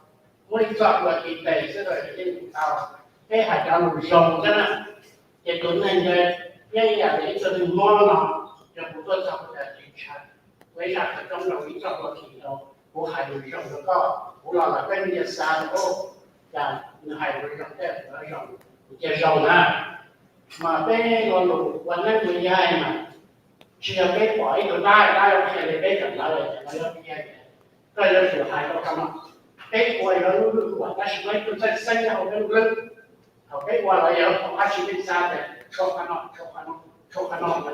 cái khó cái ngoài trời này cái khả năng sự đó ý tưởng chỉ là cái mình ta khả năng vì cái tôi đi qua cái khó mới học tôi lo cái khó mới học tôi lao cái khó mới học mà sẽ để cho nên thì cái trái đều cũng qua cái trở thành là tháp cô thì đó giờ qua cái không cũng biết là tôi sẽ cái này cái lao nhà cô làm họ chơi nó chỉ tao cũng không lòng đất trong chỉ tao có lòng đầu trong những tao lấy qua tỏi nó cái lòng này mà cái lòng ăn thằng này và ít từ mò mà cái chuyện là ở sau này nữa thì chỉ có là chỉ nên cho đến cái giải cái mà ta cứ lại đó cái mà ta là đò sẽ là cái luôn này mà cái giải nhẹ đó sau này cũng mà cái nhẹ cái gì mà nhưng ý chuyện này ít từ mò mà cái là tôi cho là yang pertama buat tambah yang berlaku tambah cara proses itu buat macam itu.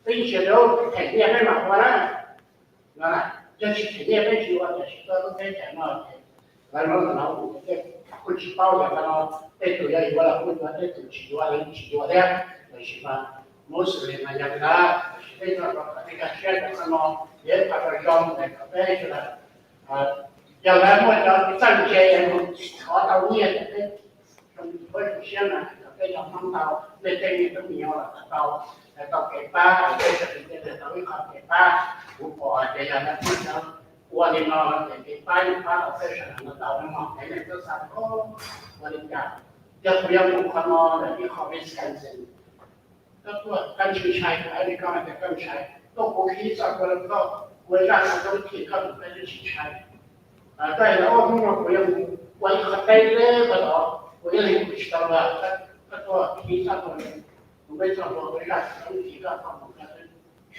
ก็ใช่ว่าไปชิมอะไรมันก็อาจจะเนี่ยมันก็เข้าใจไม่ได้แค่เราเป็นไปยังจิตจอดต้องใช้ไหนแต่ในน้องเราได้ใช้ได้เจ้าหน้าที่ของเราก็เราที่บอกอะไรเราจะชี้ถามนายผู้ชายด้วยกับคอย上头面到见的你啥的，白的，对嘛？对是啥的？是他们那嘛？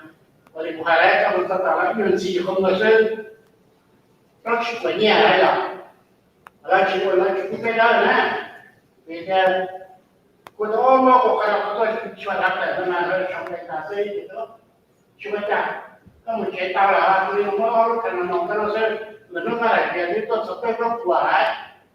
kalau mampir kita dan cakap mana, mampir nak mana, yang kita ni yang kita tak punya saya kita aja, urus orang ni, ini kita yang mana, yang kita kita pun, cuci yang kita cuci kalau ada kalau cuci, mungkin ya jangan cuci, tapi cuci jauh sekali sama, kalau cuci ni, kalau dah ada kalau kali jangan, sampai hari kau, nak cara正确它的这个底下来的是的，都是的，support 到了，那么idea 那对，那八倍，要今天的底下的，伢学的那对了，所以上班才有的，是的，这么没得考虑，要不要忙我这种，那本身来讲，那打的嘞，不知道这个是人家，就是人家到时候说那就啥过了，我这是什么，搞我了啊，上海人到这这个方式的。我们每次的一看见，去过的去到这里，哎呀，你也是那作为好的，让他这个一路拉是这个，哎，他讲一路拉，这一上来他不要那个路公司呢，这个一爬了，一直来一路拉是这个，那我们这个在大王啊，是这个，跟我的普通企业不是，他努力也好啊，我就打入好的话就是这样的 ，OK， 哎。nên sẽ đi bỏ ra của nó quý nhà này, còn nên để họ rồi nó khâu trở lại và sao để nó có thể cái lâu nó mới để change tàu ra, giờ cái số này để cái chịu, còn mà lại cả sẽ là nó lót tay lót tàu, lót chuối rồng và đã chỉ là chuối rồng, chuối không là rồng, không chỉ có cái chuối thì sẽ tại vì đó mà nó có cái mình chỉ có để mà nói là sao này quý bỏ để làm sẽ đây họ bỏ người ta cho họ làm cái câu là nó sẽ sai rồi để cho nó quý bỏ ra để còn dòng này là tôi là trong cả cái sự xe này cho cái là đặt xe trong đấy mà我都来把我真的不要给投资在，哎呀，来啊，看一下，像现在我们这个北线都在天，但他们现在做呢。ก็คืออยากไปสต๊อกก็ช่องได้ยังได้ไปจากผู้มาเขาหน่ะไปดูจงวันนั้นจะไปให้ลูกน้องอยากไปตัวเราเชื่อไปให้ลูกน้องไปเราชี้สก๊อตเรามีการที่ให้ลูกน้องเราในสถานที่เราชี้เข้าเราน้องเห็นน้องว่าตัวเราจริงๆเห็นในเทวดากูเชื่อตัวฉันนั่นแหละกูตัวเขาเนาะเรากูยังให้ตัวเขาจะสื่อสารกับสิ่งนั้นกูตัวจิตใจที่เปลี่ยนตาเลยที่จะเป็นใจนั้นน่ะใจนั้นที่มีมัว那到土地了也挺少，真的呢，我们也就我这边还，但是他说你还是天天去归包啊的，我那里这里讲的是每天你车开车就那的，这给你一招靠背，一路路上真的，一路上这个车上是给背一个上班，一直还老的上完了这边上了，弄个这个公房那样，这路上我过了给这种人是是大约怀好。trong những cái mô hình nhà thì cái dùng làm từ này thì cái mô mô chỉ mới khỏi thì cái cơ sở yếu đi nó sẽ để ổn định của nhà trong thuộc địa trong tạo và để bị nó hay như này thì cái chuyện này ở trong thì trong cái này nó mù thì xong rồi là ở trong tây mình chọn một chuyện học là chỉ một chuyện một chỉ là cơ sở thì trên cái vậy thì những cái nhiều học basically trong cái này nó là từ na thì quy trình cái chuyện một chuyện à một chuyện 要给早菜早点的，我们这给我别都少呢，以前我去过大不给我，别都少呢，头有呢，别要你这些旁边我别说了，别就那不那我那，旁边那这些我不是找他们了，我那我被给เขา看超，我就去在那，我就知道我那我特别。弄不然我还就那没筑巢嘛，我给他们在做，你烧，这边这边磨地磨大，比磨地那嘛，就是按那叫做叫包人土包的那个去木器啊，给把然后被他给把的他就被给村里路上呢，也不谈了那事情些到，这个村内这个那路上路上的那。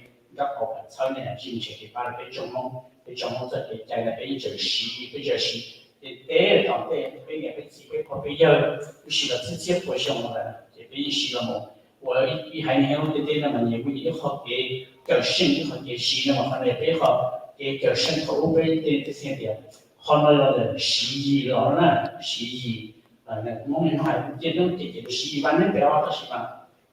bên những cái gì để xí thấu xí không để tên nào và trong sắp tới đó xí là xí được để họ để xí tên gì họ tu cái món chuyện những cái gì bỏ trong cái tên nó là bên để khởi được chuyện những cái gì để khởi xí được cũng giúp cũng để cái xí qua nó là bên xí đầu tụ cha cái xí cái chụp đầu cái kê nó gọi xí qua để cái gọi gì rộng để có chậm.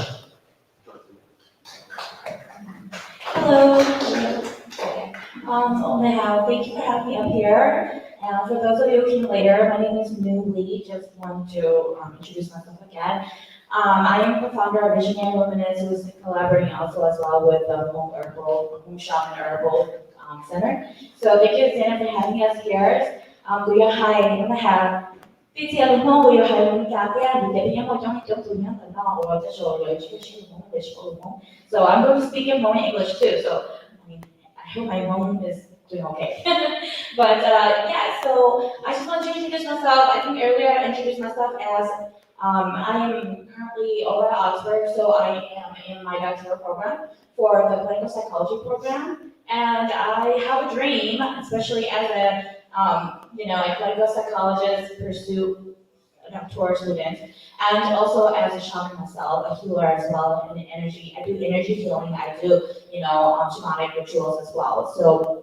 I think for me, my dream is to be able to set a foundation for our next generations of rising shamans so that we can institutionalize something. It doesn't have to be a place to worship, but it could be, but it doesn't have to be. But it could be like integrating our practices within the system itself.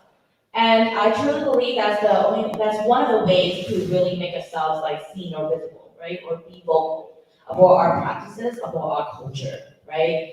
Because if you want to institutionalize or if you want to integrate the medical system, we're going to lose it, That you know we're already like facing so many challenges and barriers, especially with whether it might be, it doesn't even have to be finance or it doesn't have to be economic or anything. It's like language laws, language death, right? And cultural loss, right? Our parents came over here as refugees and, we are born, I'm a first generation Hmong American born here. And so, for our generation, we have seen so many of us losing our language, and especially my kids, and I'm sure a lot of you can relate. They're losing that language. And on top of that, they don't know a lick of anything culture-wise. So I feel like nowadays we have to really adapt to the, modernized, the modernized world and the American culture. And by doing that, and because this is our home now, and we're here to stay, right? We're not planning on going anywhere else, right? So the only way for cái nói thì nó là đúng không? Biết phải chỉ là thì đấy thì mình cả lấy biết thả là những cái phải chỉ thế rồi, biết chúng ta đi chơi là không đúng à, okay? Thì dùng tới thì bây giờ sử dụng cả dùng nhóm từ sử dụng một chút thì dùng tới dùng chủ động hỗ trợ liền kèo để cái gì cái cả thì可能要分享来这头，这里面他这个的几个我哋冇 certification 到你呢上，可能要考古冇寫嘅古 passion 真係，vì der古英我哋下邊嘢俾住了，我哋係了古，去錯了，都真係到了去碰到就是嘛，你面前或者你了比較平時咯，睇俾自己點講，你是嘛，我哋係這些你們那邊嘅都差不多，要找到，就是找到，你是要找到，你也不會很難那樣。Thì nó bị sạc cũng bị tiếng cực, cái bị sạc cũng bị tiếng cực. Thì nó có còn nhiều có bác rồi nên là nó thử tàu nhiều hành địa. Well, nên cái nó cũng có chuyện mà we don't see it. It's not naked to the eyes, we don't see 頭嗰個咁樣，最終嘅呢啲水準嘅批咁樣嘅，都要報多啲，佢哋都唔能用，and then you calling on中 documentation 能用。But I feel like we can, it's just like mental health. I'm a mental health practitioner. I've been doing it for years, and you don't see what I do with my clients. You don't see that the coping skills, like I'm integrating, within my session, like, or when I'm talking to my clients, like that's helping them, But in some way, form or shape, it is, right? It could be, right? But how do you prove that?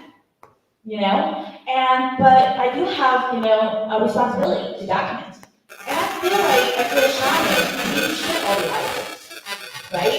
And or have things like, I know there's that activated, you get out there, we should have seen once, different DNA, we can never like do it, right?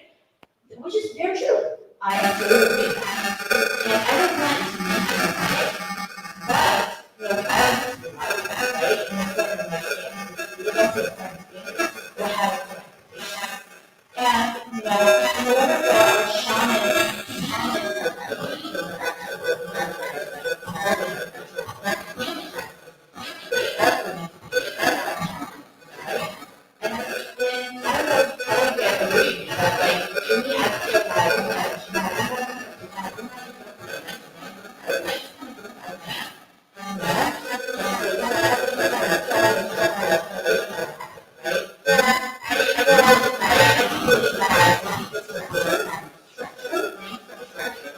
what I'm saying. We don't take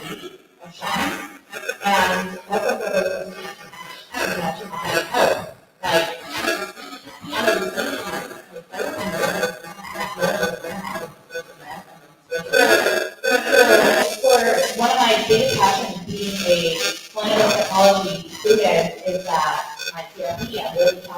And, in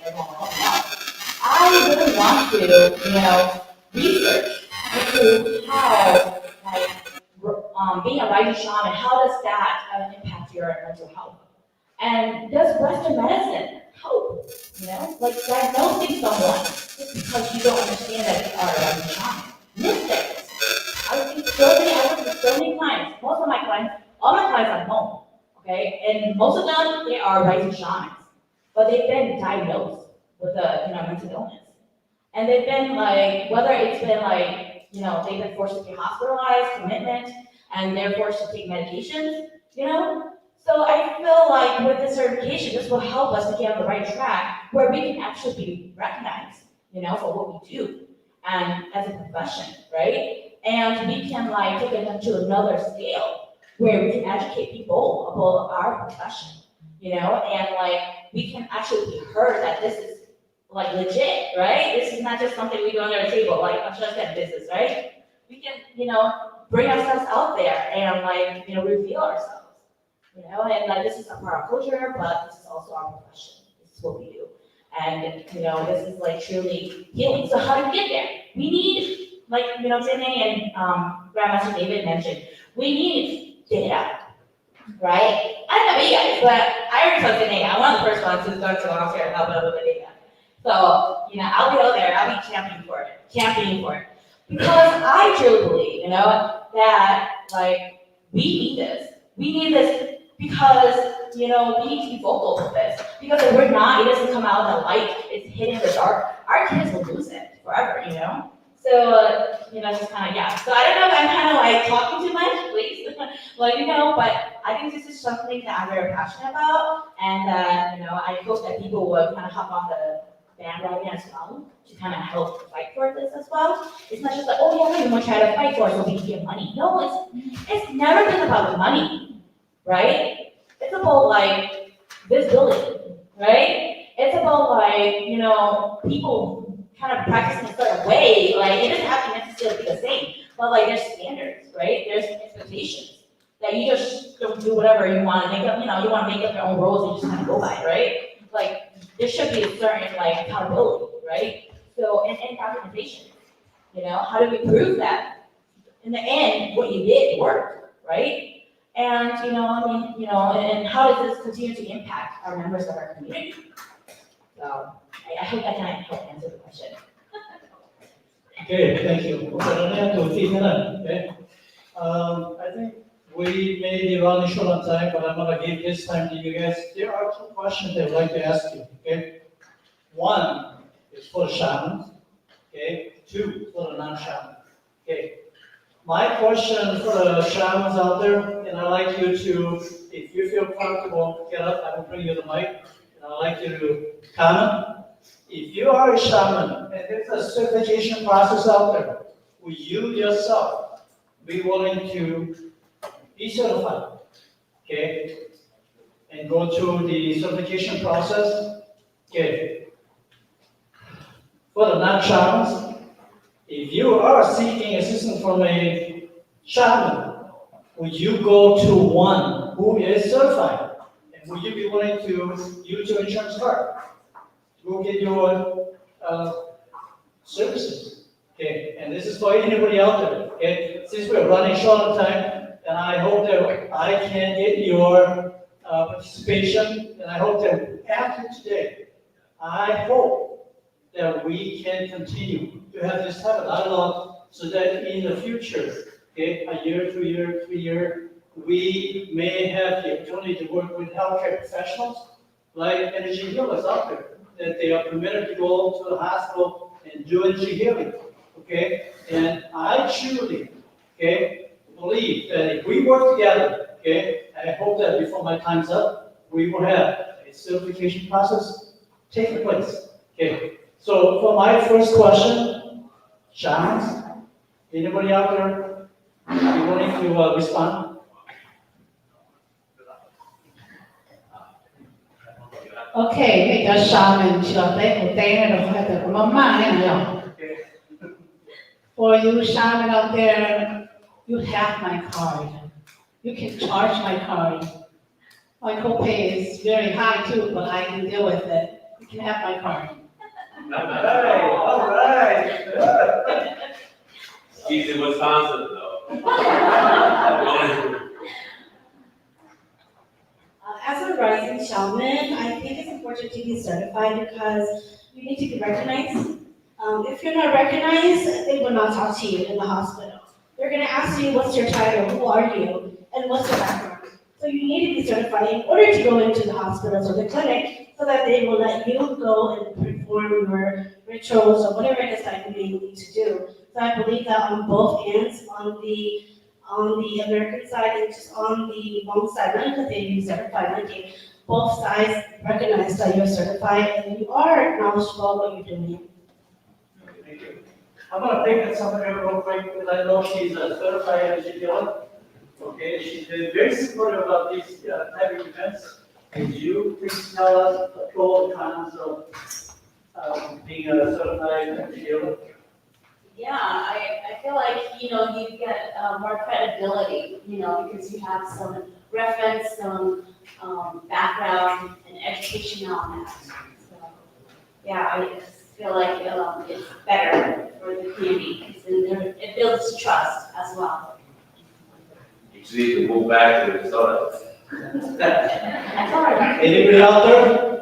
Not So, as a shaman or a rising shaman, you have to know what gifts you have, and because every shaman, they have their own gifts, and they perform their own tiki or different healing. So not everybody have the same gifts, and if you guys are gonna have shaman certified, I would like to see that what gifts they have and what healing they can heal certain illness. And second of all, will there be like a directory like for certain shaman? Because I noticed 10 years ago, I have a family that I don't know, a stranger, that came knocking to my door. They were asking for help because my father-in-law know how to do helping because they have a family that is really sick in hospital. And at that time, my father-in-law was Christian. He converted to Christian, so he couldn't help that family and they were devastated. They were sad because they don't know any shaman that was able to help their father-in-law in the hospital. So I was wondering, will there be like a directory for the public when they need that help and support? I just wanted to add, so I think that's something Visionary Luminance is actually like working on, is trying to collect like a directory, I mean, and, it's definitely hard because not everyone's like, we don't have some kind of certification, expectation or anything. So it would just kind of be like at your own, your own risk kind of thing. But we are trying to get together a directory so that we can provide to people in case if like, they need to contact someone, whether it's a Reiki healing or shamanic rituals or things like that. So hopefully, so just stay tuned with our website or our social media. Yeah.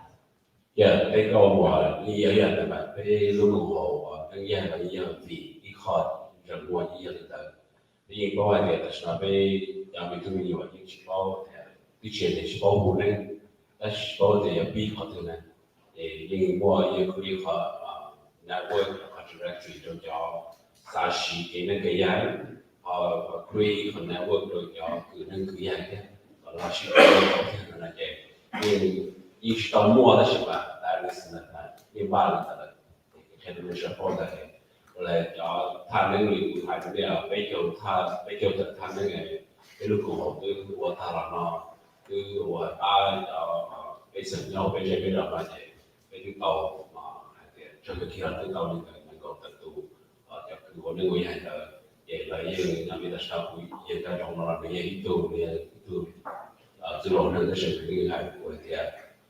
我还找给我那个也是给，就那个把早生也不是那个是中的要大部分还那个也是这500倍的都是干这个多那边也在中那那个业务是都把它给，但是我一叫这个也好，那是能老的也可以写的，得要8个月多才那个这个保留的。Okay, we given until 6, so we got a little bit more time. Okay, I thought we may be running out of time, but. We have past 6. But,你都一毛你必须3I do want to mention something that during my research I found a place in California called Foundation for Shamanic Studies. Okay, and at this place, they don't have certified shamans. They provide training to shamans, but they have certified counselors. I don't know exactly what the certified counselors do, okay, but they do have a list, like you said. Okay, I don't know if there's any listing in Minnesota, I have not checked, but they do provide a list on the website that you can check to see if there's one near you. And I hope that if we can get this project going in the future, we can certainly publish our best in our website so that no matter where you are, we may have a contact, somebody in your area that certified now that you may be able to go to. Yeah, I've heard California already started that. They have a few hospitals that already certified certain shaman. So that's already working, but I am surprised that Minnesota doesn't have that yet.这我的certification我们能摸好下个我会。Yeah. People will say that people who are not in the I think that to have a true certification process, we may need to study for 5, 10 years, maybe even longer. So that's why it's very important. I've been encouraging spiritual shamans to keep data of all the patients that they see, okay? And so that one day we can produce this data, we go to the state, go to the medical board, and say, okay, we are here seeking certification, and these are our data from this many healers, from this many patients. And I think that if we start the work tomorrow, 10 years, 15 years, we keep this going, we can have that process. I think I heard about the California too, but I feel like because every institution, they are different. and they have a certain different expectation. Like maybe they'll like hire, certain people to be, or contract them to be certain like shamans, healers, just like they have like chaplains and stuff, right? So like they might be a part of that institution, which is a little bit different from like the whole system wide, right? Because we're fighting like, healthcare, right? We're fighting healthcare, we're fighting that system.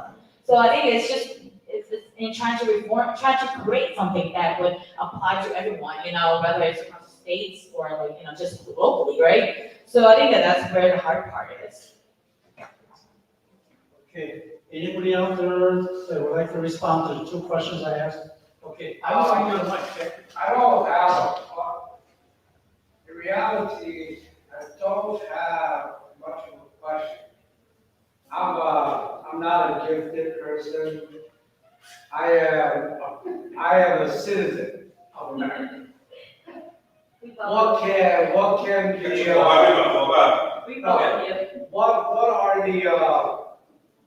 what do you expect from the general public like us to give a feedback to you to make your goal a lot easier? That's a good question. Yeah, because if I was sick and the medical world couldn't help me, but then all of a sudden at the end of my road, I see the shaman. And after the shaman have done what no medical doctor can do, what do I need as that person to do to help you in your goals? Yeah, right. Take up. Actually, take to I want to run with that. Hello, there.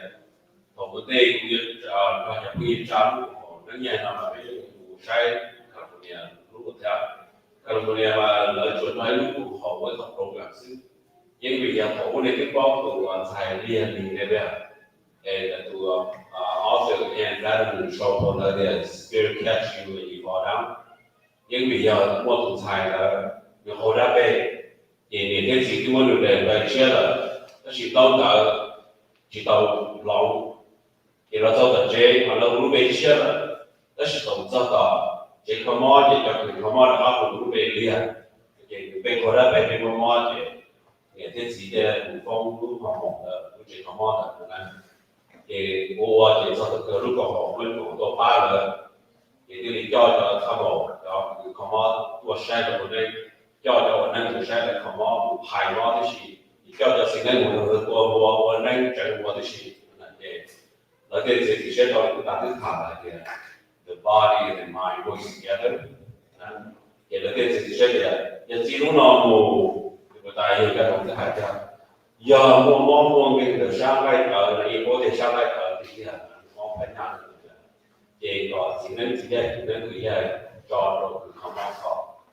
That's the more those Shanghai bleed or they should into or to then not China to don't see the thing cho cứ không họ chơi để cho từ bên kia họ học là này, đó là lúc họ chỉ muốn nhiều thì họ không được ta là để chỉ muốn là thì the rest of state be what là thế mà là cũng chỉ biết họ đó là cái chỉ có một số state là một cái thì bây giờ nó là bây giờ họ bây giờ chữ này bây giờ tại lúc họ sẽ chế cái môn gì là số gì là mà họ nói sao họ tại sao biết là cái bây chữ trang chế là một số họ tự bây giờ sẽ chế này thì khi họ thấy họ thì họ đây là có mấy cái đó ha còn tôi là những cái họ sao là họ biết muốn nói gì để biết trong cái cơ kia thì các tôi biết họ tự là một lý do đây đủ ha biết cái một cái để prove coi thì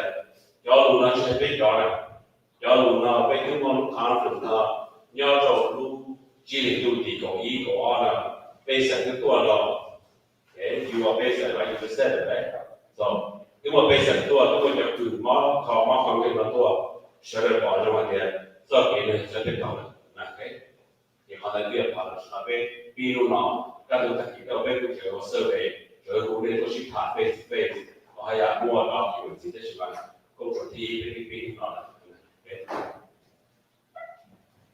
Okay, mình chỉ có tiến hành cái còn mà có cho những cái gì đi pha thế là họ là bây giờ đi chợ pha thế giờ cái môi trường cứ không có gì thì khó tao nữa cho không có một chế thì cái món này món nào thì nó món này thì khá là tất nhiên một số chế bây thằng này có chỉ dùng là cái mục tiêu là chỉ dùng bây giờ không chỉ dùng cái này là cho các bạn nhau cái thầu cái môi ta này là một cái du lịch đây là một món mình biết sao được rồi để thầu qua đi là những cái không có cái một trò chơi này được phát triển cái một trò cứ không mong được phát triển ok có nhiều hai tôi đi chơi thì tụi này nó có nhiều không mong nó có chỉ tao có cho một chế ở dưới nó chỉ cái cho dù khó tao tụi này nó thì bây giờ bây giờ mình mỗi có testimony của cái tụi này nó cũng khó chỉ tao nó chỉ một trò chế mong khó tao nhưng mong này nó khó ok I believe that if we have hundreds and hundreds of testimonies like this from medical doctors, this is what we need, okay? Nhớ cho họ sinh họ nó cũng cho bao nhiêu từ chỉ dẫn, chỉ là cái nhau, okay? Còn mình làm cái gì nhỉ? Để nhưng mà để tôi thấy rằng nó rồi đi bao lần rồi tôi thấy rằng nó mỗi ít thu nhập gì như cái chỉ mong mình được nhiều thì là từ quan niệm đó thì chỉ mong mình lấy từ người đọc thôi thì là chỉ lo cái gì với thằng này một khó tu khó thì tổ chức tu rồi mình chỉ đi mua mình tu mình chỉ tu sao về tu thì tu quan niệm nó thì首先作为一个他那个生活那个谁，我这么保证他那个给其他的你就是这个工，这里不包嘛 ，this is case by case， okay？ 你要一度，我要做 region hospital 嘛，你老早在这里不考就能，不然一定 first degree，ok？ 但是你的为什么在超人那样，这头回到大师那个cái lúc đó cái rồi mình chỉ lo cái chỉ họ nó chúng mới có record thì region hospital cái và chỉ just cái chọn số những khó cái chỉ nên nó phân loại là phải cái chia để bên chỉ mua số bên dùng một trong nó hay như vậy nè bên mua số nó chỉ biết là prove thì chả được gì accept cái mua số kiểm sinh những khó tôi bắt đầu cái alright ini nene auto ti ne mau pe một thằng sao cho nó nene nó sai chạy sao phát triển cái nhớ đi câu ti nhớ cái một certification process nhớ cái một học của pen thìเขาnhau đó state rồi thì cái nó là cái đầu tiên đó một giải học của pen thì cái nhau state nó có cái gì gì này cái một khó tôi muốn nhau chỉ không muốn mà có một số chuyện không qua trả lời dù cái chai xưa mà qua nó theo cờ được cái nhà là nó mà đặt từ cái bao rồi giờ chỉ qua lên biết nó cái chúng ta cũng cái chủ vấn nên các luật thì để cho cái nước lúc chơi lại cô của tụi nên cũng sao mà đi nó không mình sao phải được tại sao được của sao mấy tụi nhung đi có phí tụi nhung là không phí tụi nhung đi cái là tốt là chỉ cần cái đồng kia phí tôi như một bị của cái dòng này thì cái dòng này thì không bao giờ nó nhà để sống ở trên đó cái chỗ này cái cả của vật giờ rồi cái người này cái mà đã lại sinh này nó hai là cái mà nó chỉ là hai cho tôi thấy nhà là cái chuyện này đó tôi thấy nhà ấy là một cancer một chuyện mình là một là cái chuyện sau này tôi không nói cái giờ cái nào là mình chờ cái chuyện sau này mà khi người mà nói qua chỉ tao này là cái lạc ok trong xe cái đi học cái này có bộ nó biết đâu rồi là sao thế我希望那些个是多么为了我把头搞的，今年之前因为那个被前年忙，你可不可以对老有的忙不忙？他们也得搞嘛，只条背标上的多，多的，个叫目前老人更多，叫老人更多，都是叫母亲，但是多点也不自己也那样都是也不叫母亲，他们那个叫得到，但是那年去干，那年他们那叫母亲都叫皮毛的那天嘛，这个2月是皮毛天没去干，就多点不叫母也不自己，都这不要那个都叫母。我都一直现在学到哪？现在我上一天的，我靠自己有家呢，非得有家呢，非得有家就是，第二个自己呢就，非得有不了不对，也不是在人有不对呢，就是非得有人，这非得有家，这都自己生，被奥利的他遇到了同志，也我这不是这报的，还在都遇到多。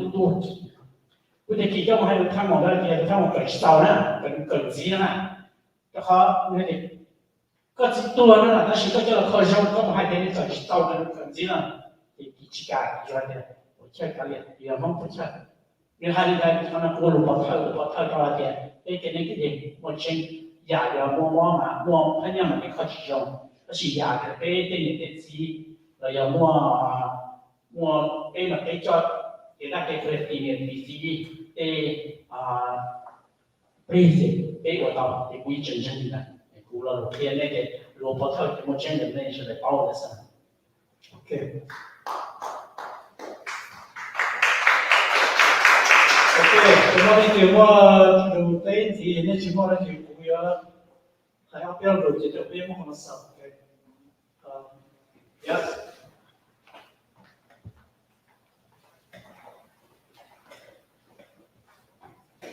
Rather than answer your question, because my answer is yes too, I have questions. What do you guys envision doing with the certificate itself? Is it used to allow people to work in healthcare settings? Or is it used as well to allow them to do private practices so that they can be reimbursed for what they're doing? I say that because I have medical billing. What is the term? I have medical billing experiences, and I've seen the struggles behind trying to get reimbursed when you are a private practice or stuff like that. And I know that our shaman individuals are sometimes older individuals, and so they would need help navigating those politics and the red tapes that come along with it too. So how do we envision making it so that everyone can get, the reimbursements that they need or the support that they need in order to get reimbursed in that case? Okay, I'm sure that the others up here will also respond to you too, but I'd like to say that one of the reasons I would like to see this certification process for the perpetuation of the healing, okay? While after I die, my shaman gift will cease to exist. But there are so many areas that I can pass on, I can train, okay? Like healing mantra, okay? As a healer, I learn from other people, and my healing guys also teach me, okay? Healing mantras, okay? There are many healing modalities that I would like to leave behind. I can train people. You don't have to be a shaman. Okay, I can train you to heal. There are many aspects of healing that we can teach you. Okay, and I do not want to see the Hmong healing modality cease to exist one day. Okay, and then we have to go to, let's say, a non-Hmong person who has mastered these healing techniques. And today, yeah, we do have situations out there. Okay. That yes, a Hmong person has to go learn Hmong from a non-Hmong person, right? And this is good, right? But this is also bad. That why can't we maintain what belongs to us? Okay. Okay. Now to more than idea. Okay. 如何撇被龙是谈的呢？要被啥龙我来去那个。被处被记了，要对办事情都要反对，给被那个考脑要考的，你要按照包被弄的干净点那种东西，弄好电脑，你只要去，别嘛别只要有去，那么个去到你到这都是啥个别的主的听啊，鸟我到点点到的，这我对别叫在那这也就是在那，别叫我叫主这表示有的是鸟的，因为你讲也主在鸟。我去包罗米干的是一个别查到的背包的别我的干，别个好皮啊，我都老的那比别古镇给啥，古镇给啥嘛，古啥的别我那鸟了有了，一还能有少路都一起这给叫做别，只还是说好呢，一起这给叫做来。别叫弄头别呢，别直接别种别下，是别的树木别我吹呢。要用到俾我哋每日嚟到俾確俾佢公司啲機係呢，俾條板呢到，嘛有人咪可能俾錢到，俾可能俾啥就去發工，俾就俾有收入就俾那個，然後俾到錢，然後俾到俾做到個到嘅靠到錢，而俾做俾幾俾年，俾幾俾加俾幾我就俾咗，俾我那麼俾錢我好啲個佢到可能到年，即係俾可能有佢到我弄到年。而是我到被被知道被可以被考到被给我给给给有些东西，被曾经有些照顾给我给有些我给被对面对面了，被我去中文个上，有人个上是被去考的，如果有一套 business 的被可能去到念不弄那期末的啊，可能个被去的话 culture 也是如何被干嘛样的在小补教一个啥。I think that in terms of trying to help like older folks navigate their system, I mean, it will require like a lot of resources and support systems set in place. For example, maybe utilizing interpreters or, having like a support center where like there will be people there who's, operating and, a lot of these like older generational folks can like contact them and, receive support, which, a lot of places, you see every day where there's always has to be a support system. So I think that having that set up, I think that today is very important. It really marks history because it's like are we all on this together, right? And if everyone agrees, like, okay, yes, then let's start this journey together. Then, what follows is just like lots of fun. Lots of planning, coordinating, right? Lots of like, trying to iron out some of the wrinkles, right? And trying to figure out what works and what doesn't. And once we kind of figure that out, okay, who's going to be a part of the support system, right? Who's going to be there when someone calls and they don't understand, like once we launch this, like, okay, someone's having a question about how do I build, or okay, I'm having some kind of investigation going on, like, what do I do, or something like that, right? So I think it will take time, but I think like preparing and providing resources and providing knowledge to the community as a whole, I think that's just very crucial. OK， 我要把我这一块大概去讲，我再去我来的，我们个全的嘛，搞出来啥也被多很正，咁我一看嘅，在做全部人我自己做上面，我打我了全部嘢，就是人家都我可能拿一度开都也做，全部人我自己来的，我可能可能把，佢就只能解决在那个做嚟的，บอกว่าเนี่ยไม่ใช่คอนะก็ผมขอรวดได้เลยขอได้เรียนที่หาจีแล้วก็เมื่อดูแลตัวเราได้แต่คะแนนเราเก่งใจเสียในเจ้าสายเดียร์ที่คนเราวิญญาณจะไม่ยอมตัดต้นชีสายเดียร์ตู้น้องจะจะซื้อนักใหญ่มาเป็นวันนั้นเราใหญ่มาที่เช่นนั้นเลยเป็นว่าเชื่อมันยิ่งเชื่อได้ยิ่งเชื่อแต่ผู้ป่วยกับผู้ต่างเนี่ยอยู่ตรงนั้นมาตู้ยังไงจะได้เกิดสิ่งเจริญตู้ในเดี๋ยวเราชิมว่าเราได้วันเราได้ถามว่าเมื่อวานเราไม่เป็นไงเราแก้ตัวด้วยวิจัยเชื่อเลยกูเราได้ปล่อยได้ใจเย็นตรงนั้นกูมาตัวตัวกูจะหายเยี่ยได้เลยกูจะไม่ง่ายเชื่อกูจะทำกูจะทำอะไรอย่างเรื่องนั้นเนาะเดี๋ยวจะอะไรเนี่ยก็มาเดี๋ยวตัวเองขอกูจะกูว่าได้ซื้อมันไม่ชงซื้อไอ้ตู้นั้นตู้ชื้นตู้แก่โอ้ใครอยากจะเป็นที่จะเป็นนะเราตู้ตัวถอยอยู่นั่นก็สอนนี่ใช่อยู่นะไอ้ว่าให้เป็นเรื่องอยู่หายเนี่ยซึ่งอยู่ในตรงนี้กูชิมมันข้อมามันช่วยไม่ได้แข็งมาซะนะได้เราแบบว่าอย่าปล่อยตัวจ่อยเนี่ยในชีวิตเชื่อว่าสู้เราเมื่อเชื่อไปเลยเมื่อจะเมื่อคุณว่าเราอันนั้นข้อหนึ่ง考的考到可能生是，一起上不能多了，为就是那个那不报，一起为了开始打开，要你干嘛可能，我嘛可能有路线了，也是也比赛的，家长们家长，在这种相当高的，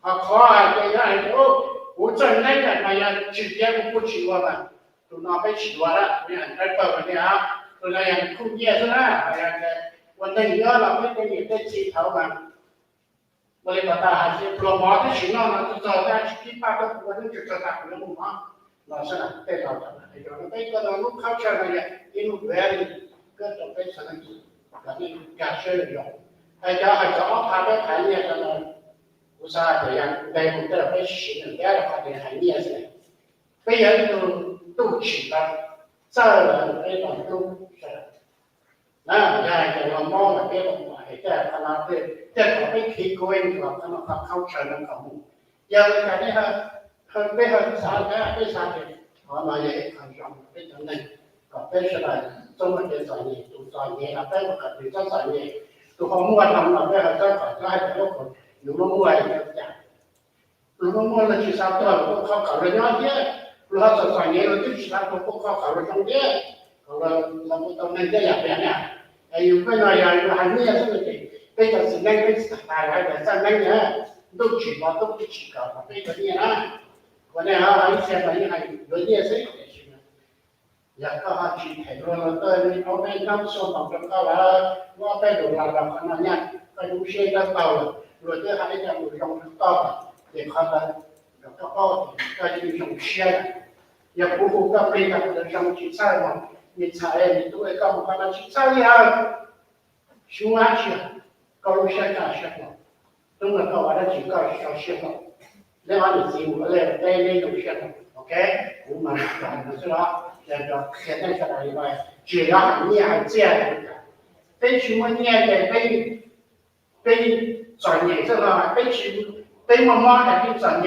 这个你讲了 OK 现在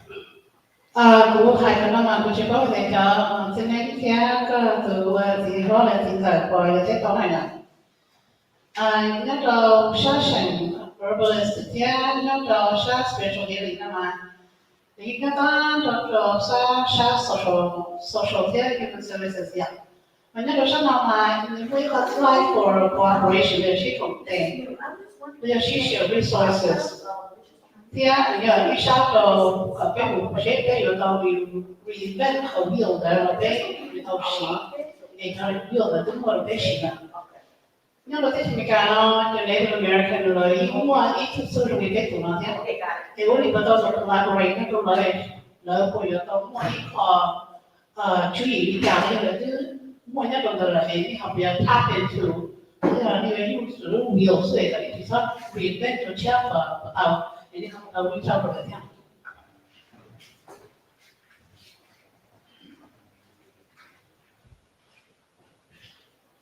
Kalau dulu ya lalu jadi ke kutu keke kustola kah, tapi sebentar ku cari dia nak jauh, banyak loyang berjadi orang kah. Jadi kalau lalu dulu hanya jauh neng nak dia kerja, ye tu pun ini yang kerja dia. Native American là chỉ cả phòng đó cho cái certification là họ thì lần trước thì là cái quốc tế là thì nó có sau tờ là thì cho nên cái nhiều là tại là tu là cái Native American là khá nó cái nó chỉ cả chỉ cộng đó nó chỉ về mà cái học xã thì giờ đi chào là về chủ sĩ công tế để họ lo chấp lời gì đó về lo một sĩ công tế là về cho nên cứ dài chỉ hay họ nên tư và cái bé sẽ được chú là tên chú là ok nó là vậy luôn hai cái để mọi thành đại ca nó rồi thì United nó là cái gọi là United kia họ là một standard này bây giờจะสุนีเขาบอกความเกิดเดียวไอ้พี่ที่ดีว่าชีเซอร์ไอ้พี่ที่เรามั่วเขาเป็นเจดีย์เป็นเจดีย์เลยย้อนไปจากที่เขาบอกความเกิดนะเดี๋ยวให้做 social work ที่หรือ叫 healthcare ที่เรา也讲的什么被如果我自己我到这里要找一种state international 或者 healing project 那已经搞到了海南店但是好 họ tranh cho lũ cái dân lũ tàu là tờ ý tư của cứ khó mong cái hỗ trợ nó mà thì我容易路更好了咯，每天我先把头背上给你还点，我一路好干嘛的，你还得要，个还是要你那边跟那些老一些些的来去干些那个knowledge那种叫 government system 呢，或者人才的，到底来哈的，老去的，还那这个叫路的，叫到这了，因为你要路注意，然后得要跟我来都的。来去改造了类似于一样，包也有这样的到这些，我想到了那些北方了北京说好了，这都叫做那看，那些好像不要上这点，掌握好配的，因为大陆几个地方就无论对，不好啦，被读书的，被人车搞被考到被读书的嘛，是不是那边还是嘛，他都个不厉害，弄还啊。沙龙读书有了要沙龙读书录天了个，那个有啥做什么还早该老录的，也挖考老一种叫了，就非常个喊的是嘛，这种也一般是学生那个累的，你妈妈我路看嘛那爬的，我的一般呢三个了，一般不超点的呢，thank you。这样也是我是，哎对，不懂。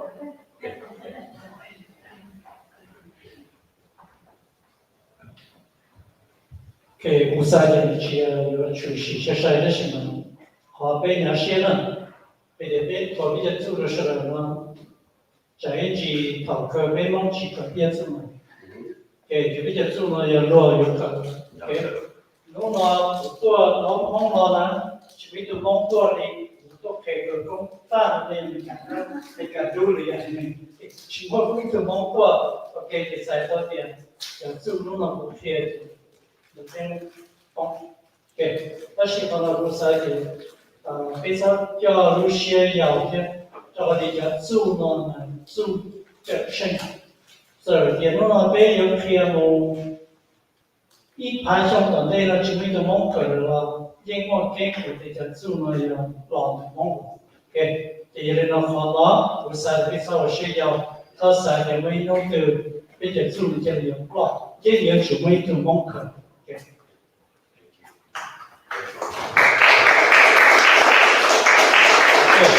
All right, so looks like we've run out of time. I just want to say thank you to all of you for being such a great participants. I'm looking forward to future participation, and I hope that we can maintain in touch through Neng or through other venues, and I hope that we can continue the dialogue.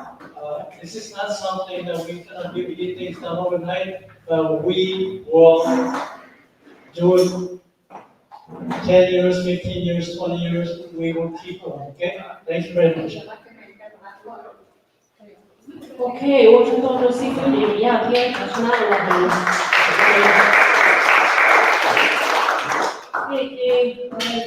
更多的这样的performer 上是一样的我以后 musical performance 不都是的晒呢要给放安的这个我哋係我比較路數呢個工程工作呢，誒上是一樣這個八道嘅嘢，我最後話什麼呢要？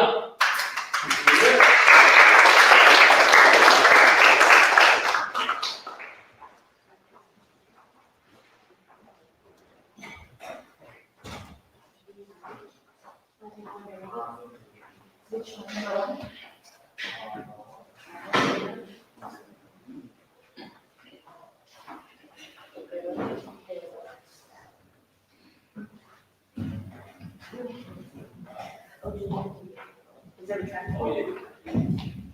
You need it. You need it. Yeah, we can do that.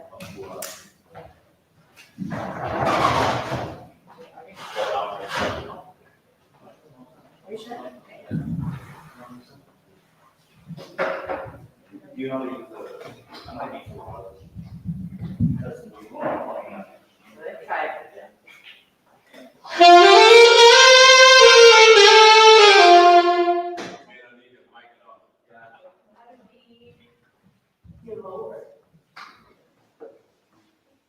Đi bay là nhiều lúc tới mà.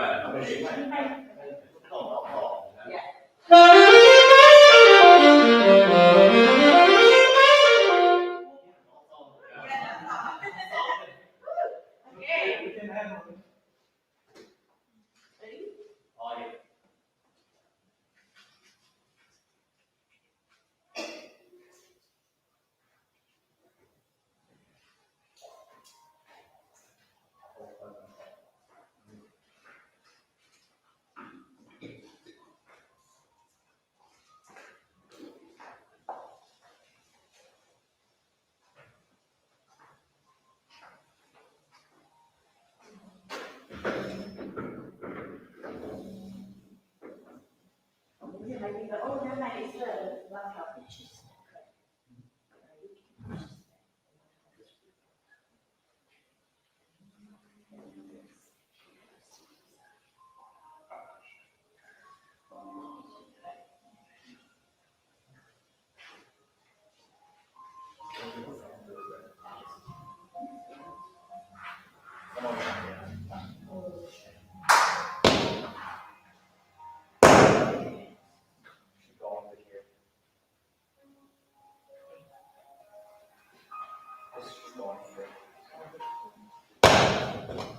不过每次去河南看到被要整到被样的呢，那个我这边除了什么到人家大是被管他地的学到把被地着地方不的，这边说比较超的那个不晒干么的，有的还一般的看到是那么那些的去了找到这个靠背上了到呢，他妈就找的我那么的。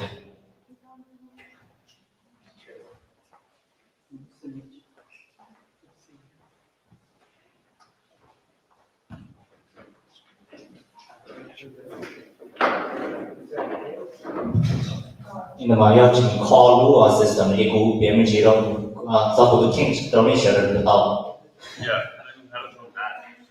Yeah, we don't share it with all done with all Jin share it, no, who may wish to share. Kuma kuchia Neng Xiong tu cần ở địa lý nu cần thế tu cần mỗi tu clinical psychologist thì cũng trong share là nu chơi của tôi nó as a colleague, chơi của tôi này thì cũng trong share thì của tôi the opportunity to come perform cho bây giờ này trong này share chỉ trong nó rất sao cái này thì nhưng mà của King này thì của nhà của Hmong musician dia thì của nhà cho của lúc ta saxophone nó cái cho cái cho luôn ta saxophone nó thì yeah nhà đi nhà của cho nó thì the của cho nó là nó như là double time chưa tao thế nào in that stuff.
Sorry, guys.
nhớ trong cái consider我做那个比如conference 弄到如类啊是我有一组吧，只能